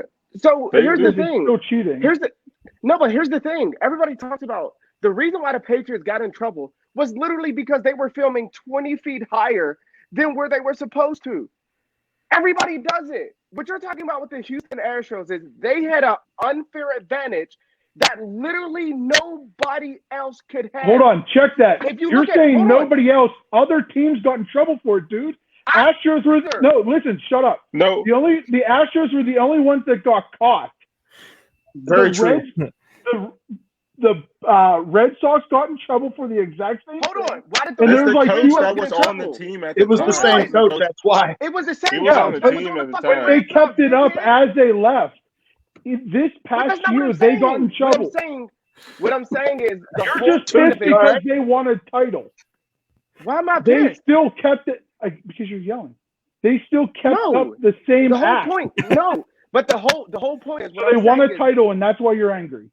No, listen. Yes, because exactly because listen, when you have an unfair advantage, you look at what they were on their home field versus what they were. Jose Altuve had like a fucking 260 batting average away. You look at every game they lost in the playoffs. They lost on the fucking road. Like they literally lost on the road. Lost every game against the Yankees. What? When they played the Yankees, that was a conference round. They lost the Pirates too. But yeah, you know that's not okay. Look at these guys in the playoffs. Low-key plug. These guys in the playoffs, because they were the best team, they had home field advantage. And so you look at the road games. They lost all of their road games pretty much. They're not The going only to get time- it back. But what I'm saying is, and Manfred is a joke when he's like, "Oh, it's only a piece of metal." Then why play the game? Like when the commissioner is saying that stuff about baseball, I hope baseball goes into a grave because it's no longer. It's never going to go back to America's past. Like it's never going to be America's #1 sport. Baseball is only going to get worse and worse, which is leading into this next argument that we're about to fucking have. Because I've been waiting on it for an entire week. No, we're not doing that yet. No, we're doing that. Waiting on it. The craziest thing I realized was whenever the Dodgers, so they did a thing about the Dodgers. They looked it up how Clayton Kershaw had threw a breaking ball over 100 some times in the game and not one swing and miss. 162 times. And not one swing and miss. Nobody fucking swung. He threw a breaking ball 162 times and nobody swung. Not once. Courtney. Hey, Rob, you coach, you play baseball. Have you ever threw a curveball? Yeah, probably, right? Have you ever noticed somebody to throw 160 of them, the best pitcher in the game, and nobody fucking swings? I'm sorry. That's dumb as hell. Man, the whole stream. He's been holding all of his energy. But yeah, I was building up. I can't wait till this last one. It's about to go down. We're just gonna mute him. God, you better fucking not. I'll kick everybody out. What fucking show was that? That he just mutes motherfuckers. It's on ESPN. I don't watch it anyway. Stephen A. Part of it. Around the horn. Around the horn, yeah. I'm just gonna fucking thunderbolt. Well, I would have just got 15 points for my rant right there. I would have just beep beep beep. I would have just been up. That would have been the only 15 points you had. I would have still given you like negatives. But again, you're just a hater. I am a hater. I'll gladly. And you smell like beer cheese. I do smell like beer right now. One thing, and then honestly, I also say I don't think the Astros would have won. They definitely would not won the World Series. They're not going to win this year at all if the season plays off. Legalize Kush, George. But here's it bothers me, guys, because we're literally talking about these guys had a direct impact on the game that nobody else had. And it was a thing where it's you look at it and you're like, damn. How many years it took everybody to catch it because the same coach did it through 3. And the only reason I got caught was because the guy got cut because he wanted more money. And so when he left, he told on everybody. Yeah.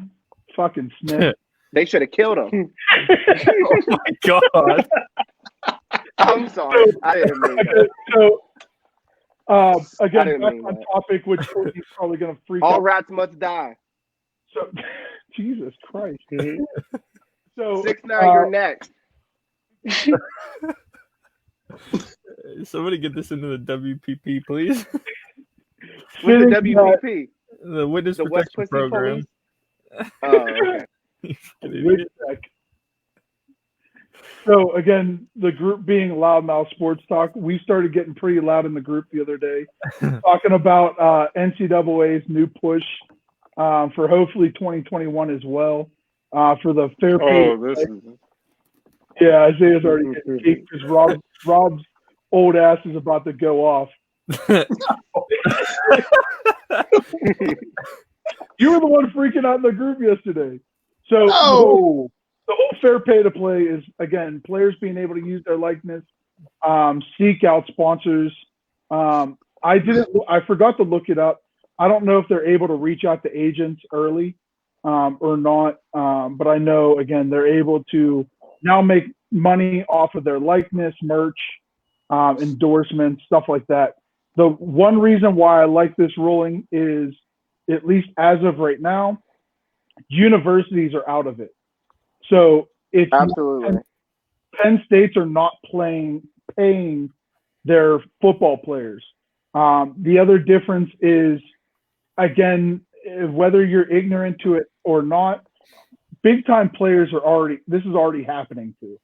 It's just under the table, basically the same way. Again, Chase Young getting money from a family friend or whatever. The kid from in basketball, Weiss, that got suspended this year, he would legally be able to get that money. So again, I like it because whether you are Justin Fields or you're Bethany playing for the fucking field hockey team, you're allowed to go make money off your likeness, whether it be YouTube, just like the kicker from UCF, or again, the idea of getting an endorsement from a local sports shop. Or the idea that you were about Trevor Lawrence. This guy was trying to raise money for a cause I mean, that eliminates that had no benefit to him in the NBA. And listen, I'm sorry, but I'm boiled up, guys. These last three topics I've been waiting on the whole time. I've been through it. I've been like a coffee. I've been like fucking pot roast sitting in the crock pot for 18 hours. But like the fact that like you said, fucking Karen and her mother from fucking Western Kentucky wants to sit there and talk about how the football program is making more money than the fucking field hockey program. And why does it matter? Because at the end of the day, like they have said it, football cost covers 85% of revenue for an athletic program. So whether it's softball, whether it's basketball, whether it's whatever sport, they only combine for 15% of the revenue because the other sport, the football of that school covers it. And I just feel like it's so disgusting that you see time and time again how so many people are able to make so much money off of somebody's Johnny Manziel, Lamar Jackson, Joe Burrow. The University of LSU, like Louisiana Southern University, made so much money off of Joe Burrow, even when they put they spelled his name Louisiana. What did I call it? Southern. Southern. You just said it was That's cool. I definitely understand. Your statement is invalid. Goodbye. Like, my mama said football's for the devil. What was that, dude? He was so pumped he forgot where he was going with it. But yeah, I'll definitely understand what he's trying to say.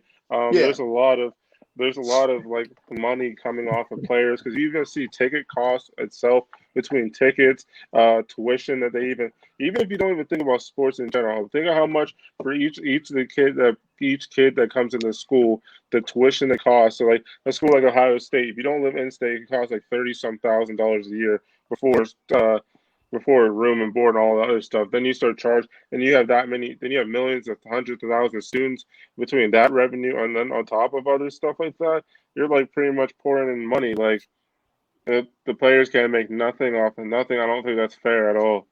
Yeah, I mean, and then here's the thing. I'm sorry because I wasn't done talking. Oregon, Ohio State. You can look at like Oregon and Ohio State the last couple of years that both their football and basketball team have been in the top 5 in the nation.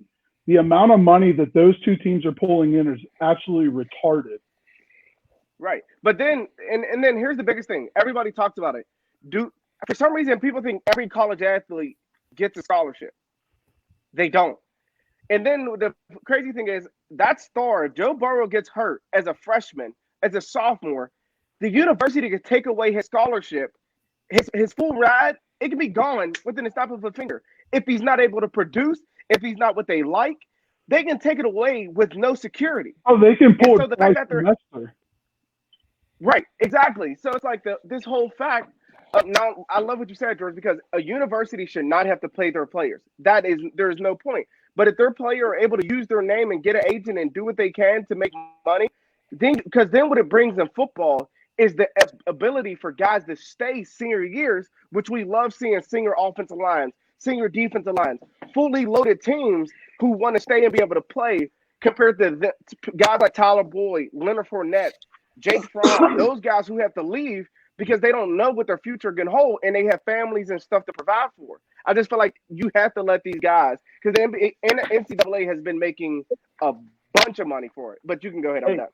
Now, we're going to jump back to something that we talked about earlier with, these kids who are able to get an agent because they have to have an agent if they want to go into the draft. Now, these kids who say they want to come back if they don't get drafted, that's an NCAA rules violation if they have an agent. they're going to have to change those rules for those kids if this all comes to fruition, where they are allowed to come back to school to play. Yeah, So, I like, mean, say- again, at least as of right now, the whole back to school thing is at least not a topic. That's what Jim Harbaugh kind of just brought up. But yeah, I mean, that's definitely something that your kids are going to have to think about. Now, granted, the kids that are going to be getting agents, they're, again, more than likely going to be projected to go in probably the top 3 rounds. Yeah, but some of these agents are slime balls, dude. They're going to tell this kid everything they want to hear. Oh, 100%. I mean, that's the whole point of why they've protected kids from years, is because agents are fucking slime balls. And that's why agents are starting to fall off now, and you're starting to see kids represent themselves more often than not nowadays. That, and like, again, I don't know the whole process, but I know for, again, majority of a fact, it doesn't take much to get your NFL certificate to become an agent. Times, again, for some of these kids, most of their agents probably don't even have a fucking actual, like, certification. I think it takes like a course and $1,000, and then you have to pay yearly for every schedule that comes out. That's basically a New York license then. Yeah. Just think, if you think about it right now, prime time, ESPN, how much money is about to pour in? Oregon at Ohio State, Ohio State at Oregon this season. That might pour in as much money as the semifinals and the national championship, honestly. Again, that could honestly, and that's about to be a week 2 regular season game. That could honestly depend if either of those teams make a playoff run. Because, again, you could foresee Oregon and Ohio State coming out of their conference, but might bump them either in or out depending on that outcome. Right. So that's going to be a huge game. The only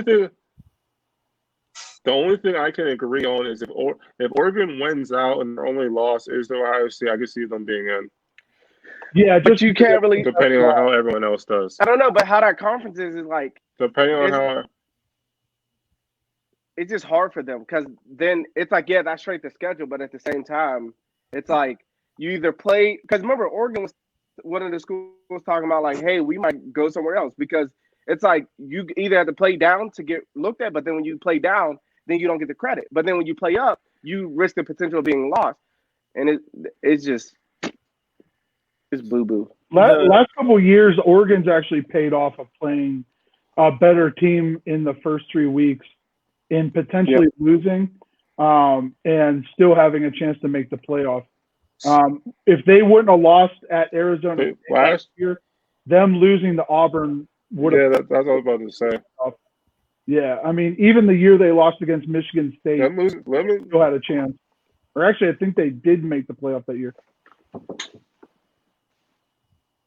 That loss at Auburn would have been fine because they only lost by 1 point. They did not lose to Arizona State. They would have been in, and they basically won out the entire Pac-12, like won the Pac-12 undefeated. But their only loss was the one SEC team that, in fact, did beat Bama this year, which definitely boosted up Auburn's resume to make it not as bad of a loss as people would have thought. Right. Yeah. The other thing that I think could really benefit is if they do change this rule to where student athletes can make any type of money off of like likeness, name and likeness, is the fact that they could bring back the NCAA sports games. Because back whenever they had that lawsuit in 2015, I want to say, they had just come off of making 2 of the greatest football video games I think I've ever played in NCAA 13 and 14.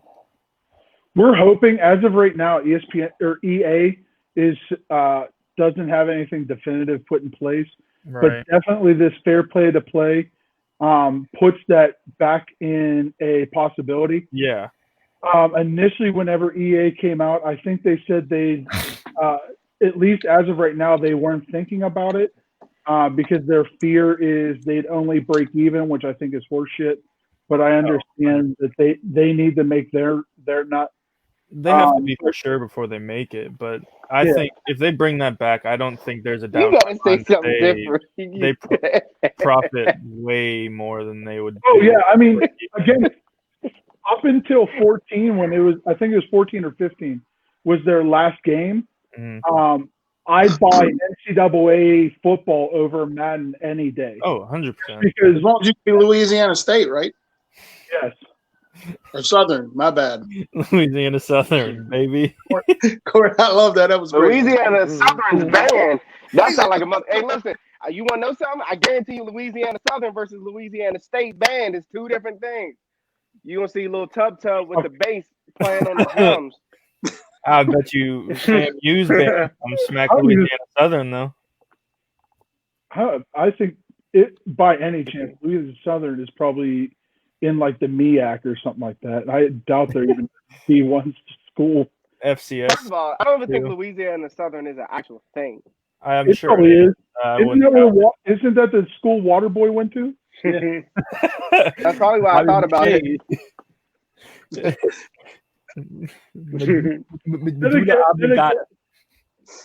Then again, Damien, before your sister went to Florida Gulf Coast College University, I never knew that was a fucking thing. Yeah, it was a school for 11 years whenever she went, and nobody had ever friggin' heard of it. And then her sophomore year of college, they make it to like the Sweet 16 in NCAA tournament. That's like people that didn't ever grow up in Pittsburgh had no clue who the fuck Robert Morris was.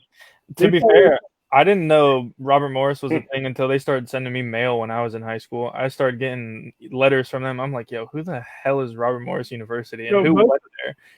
Country probably thought Robert Morris was like a racist. Moon Township. And the sad part is my uncle lives he used to whenever I was in middle school. He lived in Fox Hollow, which is like 5 minutes away from Bobby Moe. And I had that sounds like I shouldn't be there.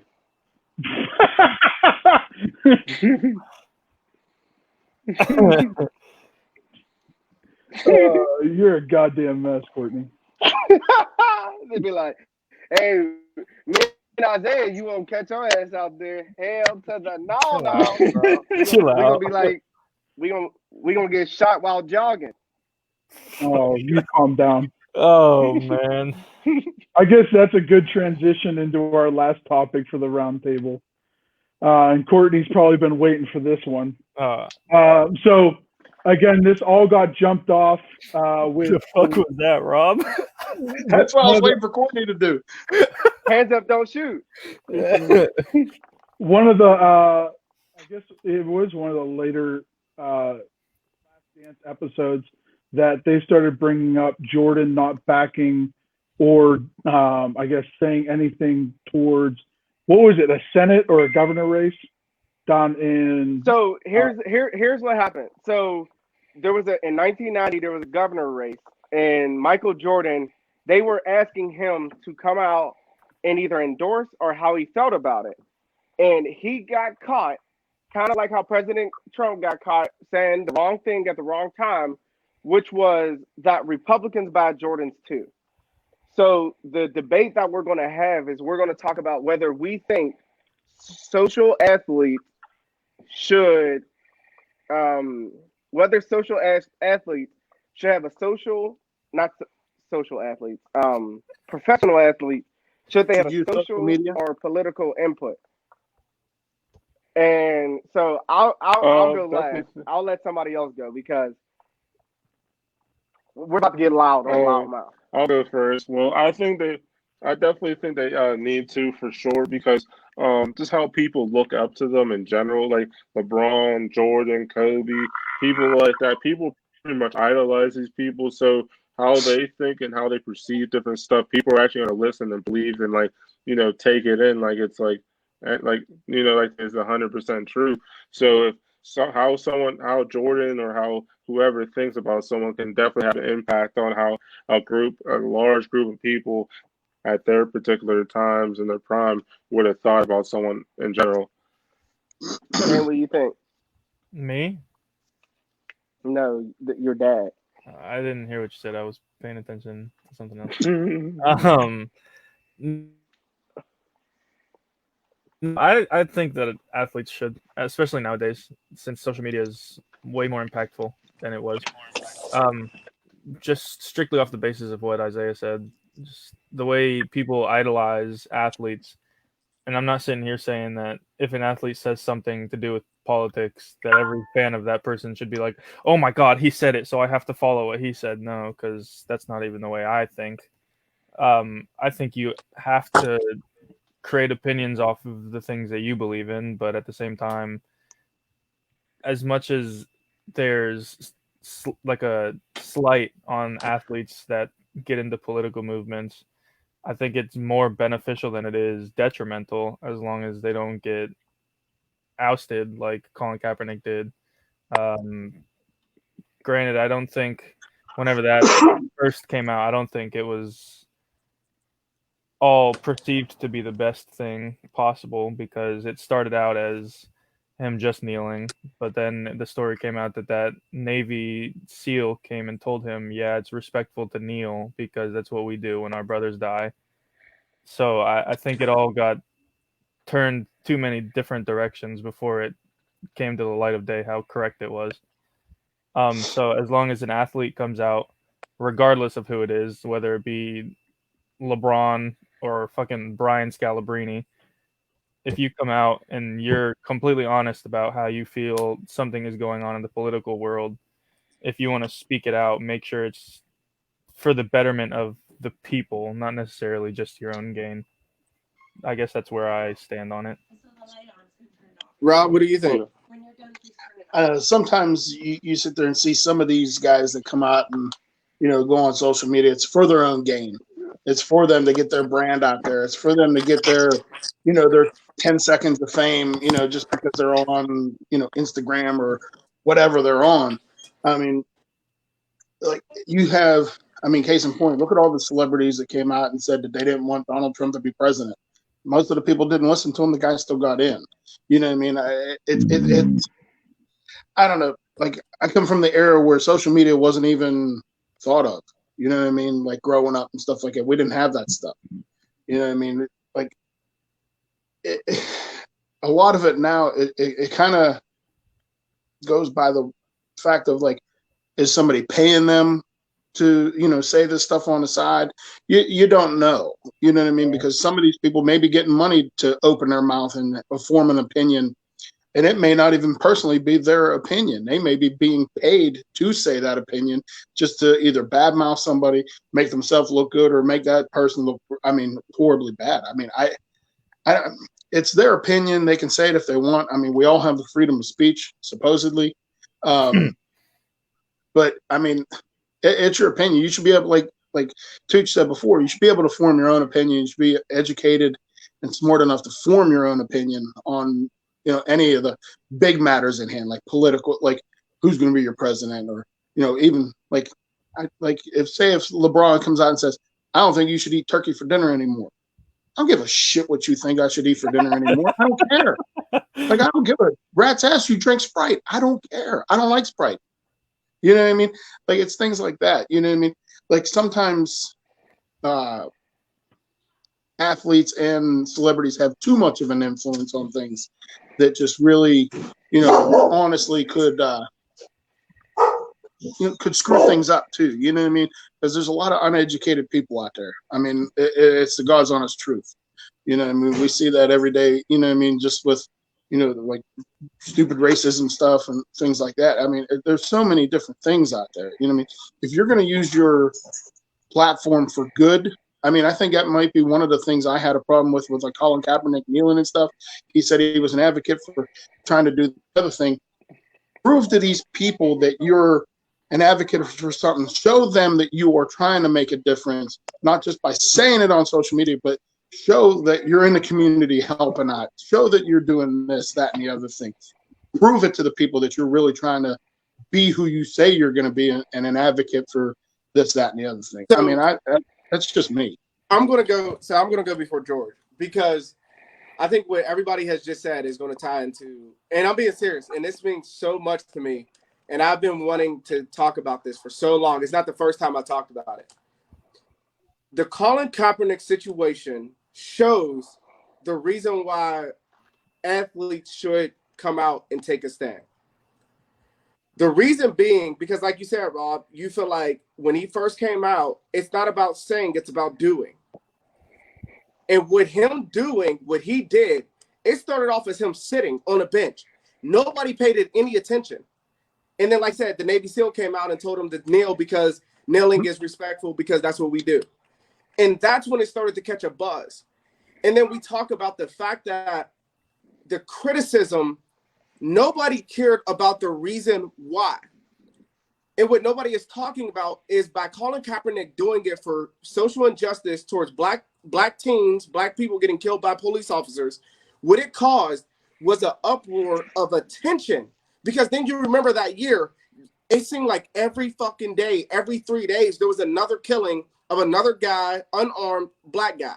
And it just kept coming out. What was invented shortly after that? Body cameras. Cops started, almost every police officer started being able to wear body cameras. And I think, like you said, you got guys like Malcolm Jenkins, Anquan Bolding, guys who will actually do, Jay-Z, another guy who will actually do the foundational work to where they don't care about being looked at. They don't care about the public. But then you have guys who are willing to say it. Because a lot of it, like you got guys like Steve Kerr, who is one of the most vocal guys about social injustice, and he has a platform that is going to reach people, which leads to the whole principle of like what Michael Jordan said. And I want to get this perfectly straight. I have no problem with the fact that Michael Jordan, whether he endorsed the black dude, whether he didn't. The problem that resumes was the fact that this guy mentioned the governor, who was Harvey Grant at the moment, was an openly racist Republican in the 1990s. When they were having a race where he could have been, the black guy could have been the first black governor in history of North Carolina, by Michael Jordan saying, well, Republicans wear Jordans too, you're not advocating, you don't need to endorse the black guy. I can give a damn less about it. But when you say, oh, well, Republicans wear Jordans too, you are then putting it on yourself that you don't care. You're basically endorsing the Republican because you're like, oh, they buy my shoes. Why wouldn't I want them to be in office? And that's the problem that I had, because at that moment in the 1990s, where the Rodney King situation is going on, like this was right before the Rodney King situation. This is leading up to you're telling me black people weren't being treated differently. Like, and that's the problem that I have, which is why I always advocate for LeBron, because this guy has been an advocate from day one, no matter what platform, no matter who's going to say anything, he's always going to speak up. Perfect example. Who was one of the first people to speak up, professional athletes to speak up about the killing in Georgia? LeBron James. And what he says is what everybody feels. How Colin Kaepernick felt and what he said was how every single person around the hood feels. And what everybody doesn't have the chance to say on the platform was what Colin Kaepernick says. But then you have guys like Eric Reed, who clearly just should shut the fuck up and just, you have no business talking about it because you just want to be relevant. Like, those guys need to be shot in the face too. Like, seriously. Like, again, it's like, and again, LeBron James endorsed Hillary Clinton, and I think anybody who endorses Hillary Clinton should be missing like Epstein and kill himself. Because it's like, really? And I'm just being honest, but I just feel like the fact athletes have to have a voice, because you are the face of what everybody wants to be like. Everybody wanted to be like Michael Jordan. So if his ass didn't care about, if he wasn't coming out and being vocal about how teenagers and how this was going on, how can you feel like, oh man, I want to be like Mike? So if he ain't worried about it, why should I? Especially if you're a fan of him. Like, the Bulls were the hottest team in the 90s, but like he felt like he didn't need to be an activist, which is fine. Which I'm not knocking guys who don't feel like they need to say anything. But by you saying, oh, Republicans wear Jordans too, you are literally saying like, I'm just turning my back to it. Why do I care about it? And that's when I feel like it's messed up, because then he sends money to then the funny part is he sent hush money after the fact to endorse his campaign privately because his mother told him to. That's what I thought was bullshit. Well, one of the hard parts you got to remember though is like there was no social media back then. You know what I mean? That like social media now is like it's everywhere. You know what I mean? The era just in that alone is, you know, it's like apples and oranges. You can't compare the two that way. The only way Jordan would have got himself out is if he was on the actual news and having a press conference type stuff like that. He didn't have social platforms to, boost himself with. But that's where I think it means more, because you got at this point, social media, people can say stuff flying around. Nobody really tunes in. But when you're on TV and you don't have that social media and everybody wants to tune in and it's Michael Jordan, when he says that, you're a Republican listening, you're like, oh yeah, why would I give that governor a chance? Like, you're right, Republicans do bad Jordans too. You know what I'm saying? Like, it turns the whole dynamic of like where your mind process goes, where you think about it. And I know, like, because then you, like, it bothers me because, like, the governor just came out or whoever it was, George, you just shared it talking about it was a justified shooting. And I'm just like, okay, let me do the same thing. Yeah, that was the DA. Yeah, the DA. Fucking, I'm going to go find him. Again, that's a whole different topic that we can talk together with that, again, isn't about, I mean, it is. I can't hear George. Is George talking? Yeah. But again, that's a whole different topic that we can get into together if we want to talk about it, because I have separate feelings outside of sports stuff about that whole shit. But I'm partly with Courtney, partly not. Hold on, I'm about to tune into the thing because I can't hear him. All right. So again, my whole thing with okay.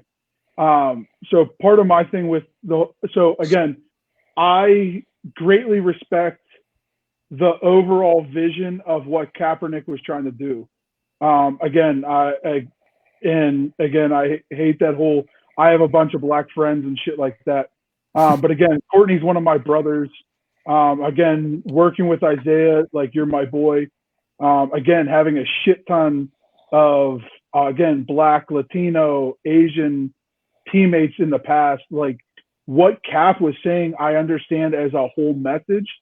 I'll say it from my viewpoint is out the gate. His viewpoint. The message was a little scrambled because where he got lost in a lot of people, at least in my vision, that weren't open-minded to reach out to a friend to talk about the subject, was again the name calling of calling all cops pigs, and kind of stuff like that. That's where I feel like he got lost. Also, we've all had, I've been in vehicles with black teammates and seen in person shitty fucking cops dealing with black citizens. Like, it's fucked. But at the same time, absolutely crucifying a whole position and job is kind of fucked. But with everything that's been going on, what I think the greatest thing Cap got out of it was starting the Players Coalition, which again, what Courtney said with Malcolm Jenkins, again, Tom Brady's a part of it now, Aaron Rodgers, again, a bunch of white NFL players, along with coaches and other leagues. The other big thing was just the idea of a discussion.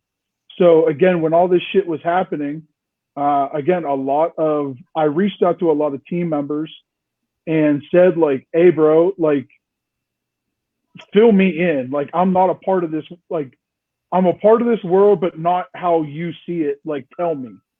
And no matter what we ever do, as again, a white American, I'm never going to be able to say how Courtney, Isaiah, any of my black teammates, Latino teammates, any shit like that's ever gone through. But again, I can kind of talk to some points of it being, again, in a vehicle when that shit was happening and how fucked it is. Yes, LeBron does a bunch for the community, and I guess going to that topic, I understand where people were looking at about Jordan, but like 20 years later, trying to talk about it again, I understand the beef about it, but again, we have people nowadays that are picking up for where he might have faltered with again, Braun's big in his community, whether he's in Cleveland, in LA, everywhere. So, I mean, that's another big thing. But it comes to at least for me, it comes to a certain point where, to a point, athletes and celebrities can use their platform, but I guess it gets minced whenever it gets drawn into, I guess, sports news in that time, that kind of thing, at least in my vision. I guess. Courtney, can you still not hear me? It gets drawn in. I'm assuming Courtney can hear me. I guess not. Court, you able to hear him? No. What is he saying? He's asking if you can hear him. He said he loves your hoodie. Thanks. Hold on. Let me see if I take him. Can you hear us now?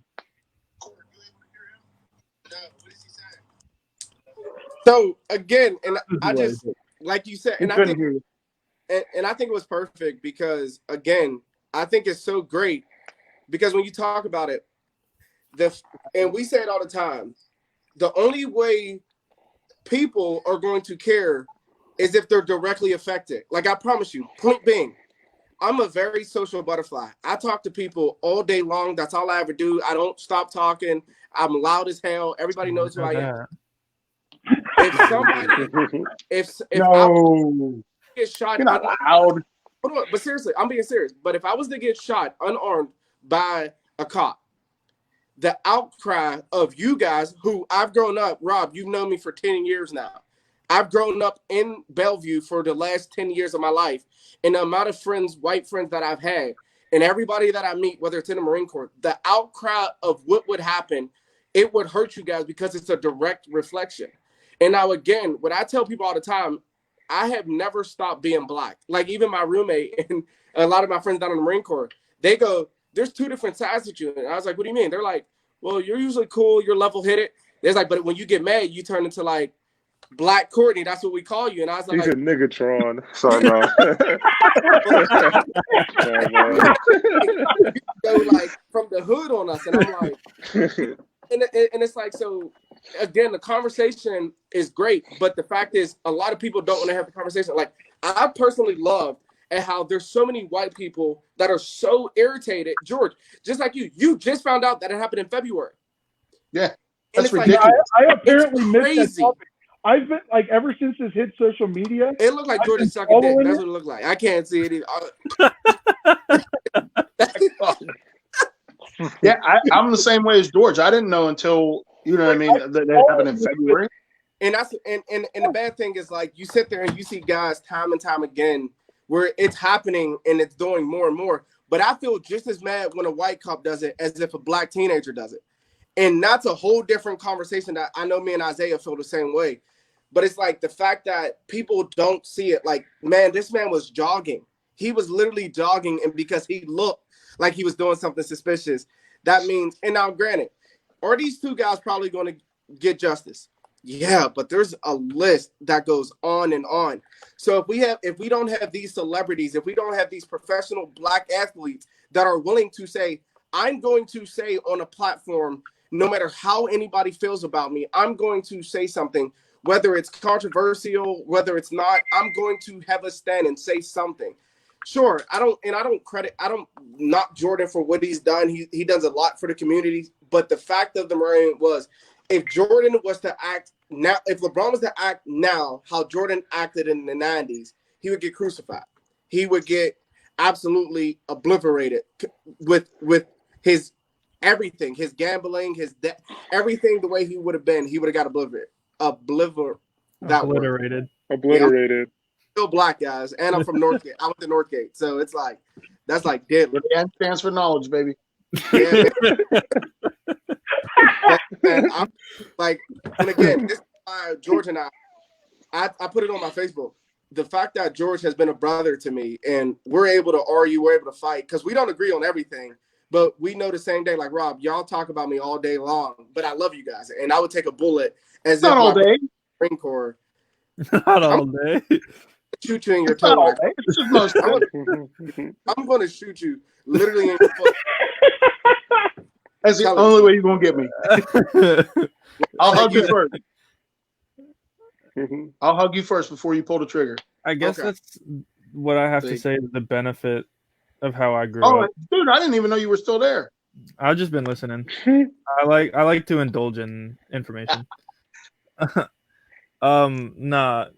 I told you guys I'm from Corey, but I moved down here my family moved down here when I was 2, so I didn't really grow up there. I grew up in Claremont in the house that I'm in.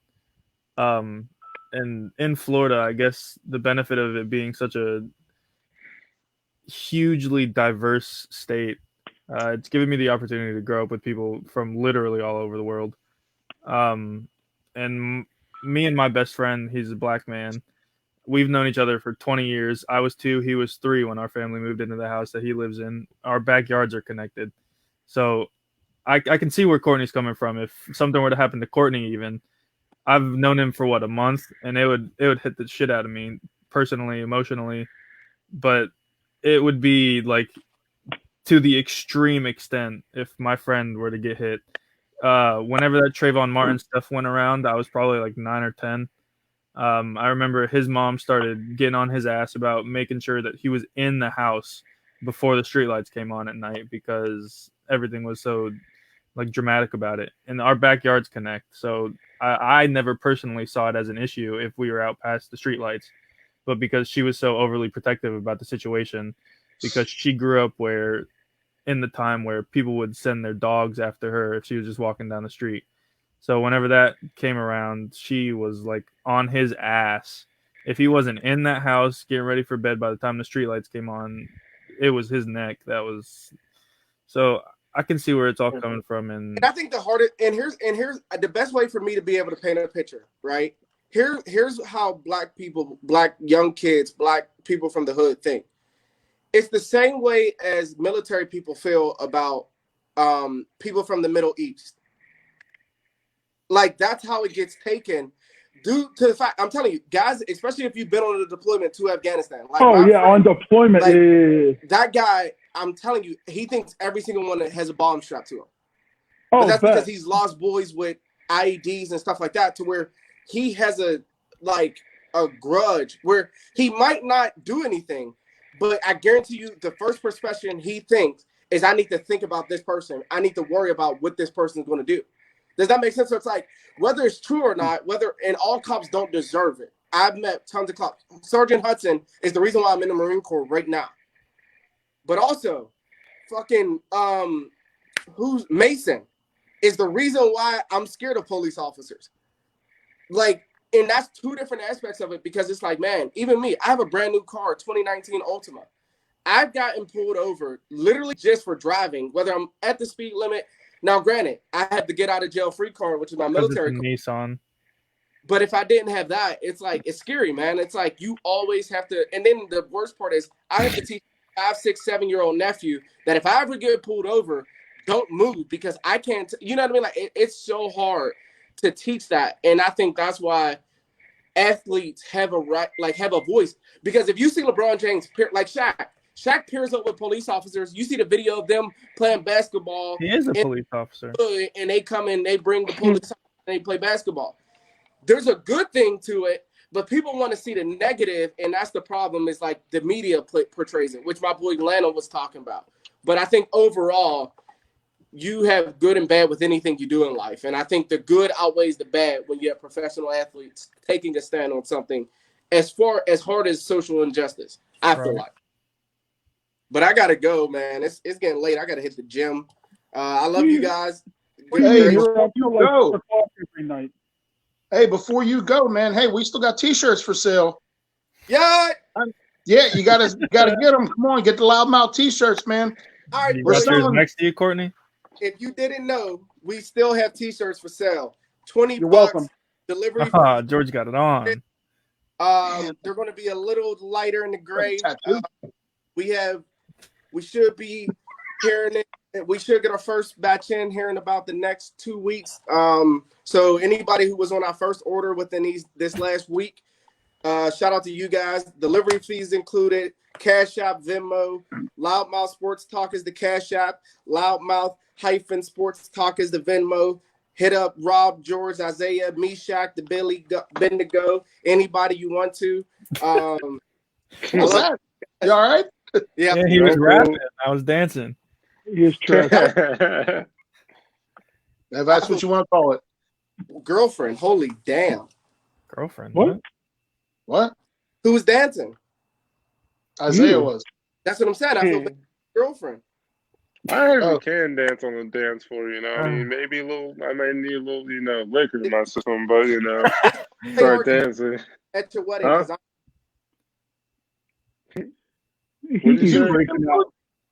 I said, Rob, keep playing with me. I will come out and say you touched me. No, I thought George muted you. He didn't hear you. I didn't hear what you said. I didn't hear what you said, Courtney. What did you say? What did you say? Because I didn't hear what you said. Hey, Rob, better stop before I say he touched me when I played baseball for him. I'm just kidding. That's funny. I'm sorry. Man, it was like the first hour and a half, he was all depressed, and then all of a sudden, the last 20 minutes, he come to life. Whoa! Y'all didn't hear it? Is that what your story is, Rob? He was enjoying it the last 20 minutes. I heard it the last minute. Whoa! He started off enjoying it. It took an hour, but you started to. The first hour, get it going. The second hour, he was screaming, who this guy named Rape. I couldn't figure out who he was now. Jesus. All right, man. Hey, shirts. Come on, get out there and buy some shirts, people. Let's go. I was going to say, hey, we're about to end this before all right, guys, we I'll end see you. like the Washington Capitals forward. All right, good night, everybody. That'll be the next show. All right, hey, everybody, be safe. Take care of each other, man. See you later, guys.